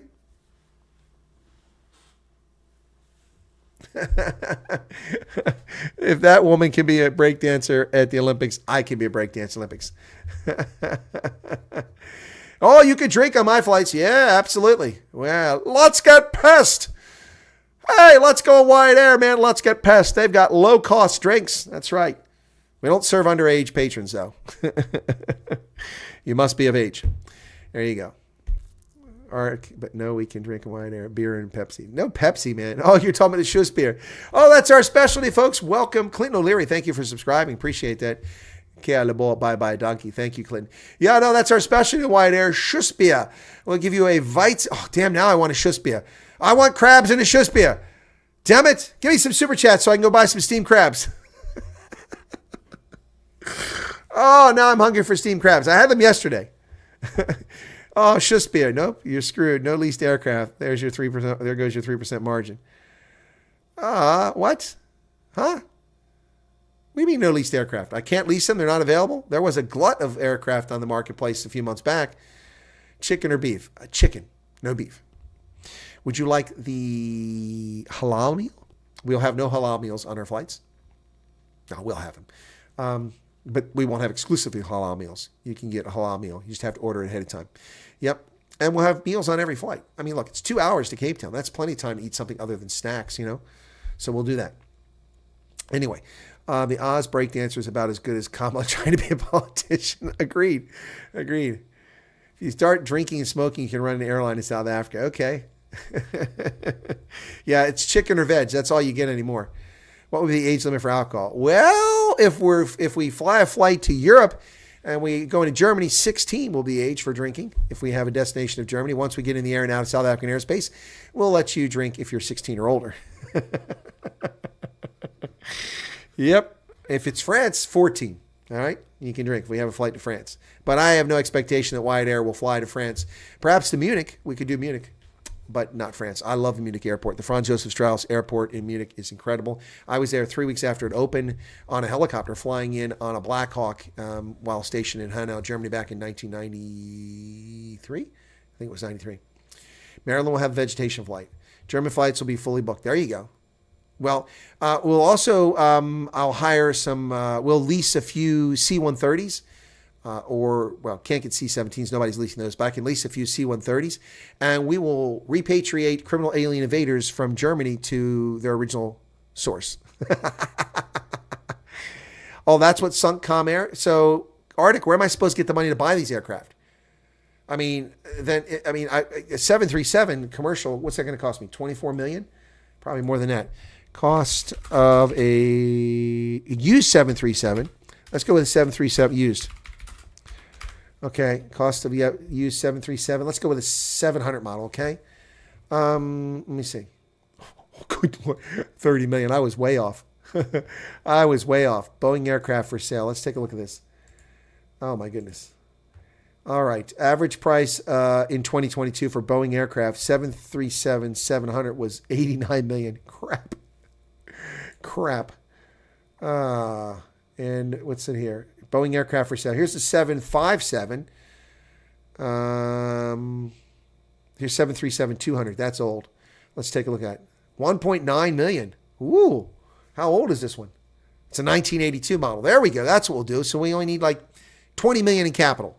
It's like opening a bank. You only need $20 million. You just get a bunch of investors. You all put $100,000 in. You can open a bank for $20 million. If we fly to France, I can have dinner with, even if I'm flying. True story. What? Have what with dinner? Wine? Namibia leg too. Yeah, Garrett, but nobody's going to fly the Namibia leg. Let's get some veg. 2.2 million views. What's 2.2 million views? Huh? So Comair went down because they leased all their aircraft. Why? Because the leases were called back, or the cost of the lease was too much? No 737s, A320 FS. Okay. All right. Okay, let's do it. Let's go with the A321. Okay. Cost of an A321. Okay. 25 million for a pre-owned one. That's a little bit charger. It's a little bit higher there. Wait. Here's one. A 1998 one. That's better for 4.5 million. Okay. Now we're talking. Now we're talking 4.5 million. Okay. And they have financing. There we go. 4.5 million. Are we in? Who's with us? But we can't have just one aircraft. You got to have a float, because if it goes down, you're screwed. Air Afrikaans video. Okay. All right. All right. So 4.5 million for a 321. 321 Neo? Anyway. All right. I think we've had enough fun with this, folks. We've had enough fun. A321 finance 2% in USA. Yeah. Well, there you go. Kill SAF Air and Airlink in 6 months. Leases were too expensive. Low yield market. Lease them to cover for the max grounding. Ah, okay. Yeah, that's right. That's what killed them. So Boeing killed them. They should sue Boeing. Yeah, because it put them in a bind. Yeah, well, we do need Elon Musk money. If we get Elon Musk money, I could buy a fleet of brand new ones and get the best pilots. I mean, look, if Elon Musk just gave me unlimited capital at 100 million, I'd buy half a dozen. That's 600 million just for the aircraft. We'd have brand new aircraft and we'd go. So we need $1 billion. This is expensive, folks. This is just expensive. Whose idea was this? What's life without dreaming, says Marilyn. I agree. I dreamed we would win today 34-29, and we won 31-27. I mean, I think I had probably a couple of cardiac incidents during that game, but we did win the game. So the Springboks win this game. Wow.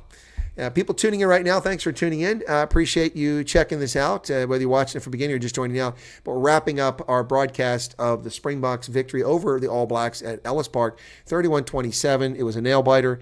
Poor performances by the Springboks in the first half put them in a bind, trailing 12-11 going into the halftime.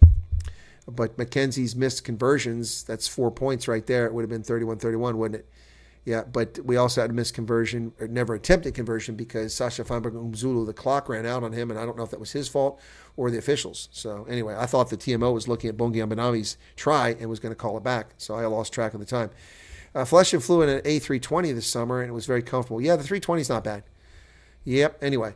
All right, folks, let's wrap it up here. Thank you all for being in. God bless. I will set up a stream and be back in 4 hours for the Pumas versus the Wallabies. I do have a Wallabies jersey, so maybe I'll wear that. I don't think I have a Pumas jersey.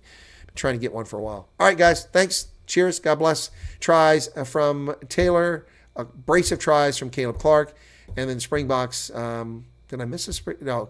And Jordy Barrett had that beautiful try. The Springboks from Bongiam Benambi, Quagga Smith, and Grant Williams, and they seal the win. 31-29 is the final out of Ellis Park. There you have it. Thanks for being here. God bless. Take care of yourselves. And we'll see some of you back here in about 4 hours. The rest of you can watch it afterwards. Yep. Cheers, everybody. Thanks a lot, and take care of yourselves. It's a pleasure, as always. Thank you so much.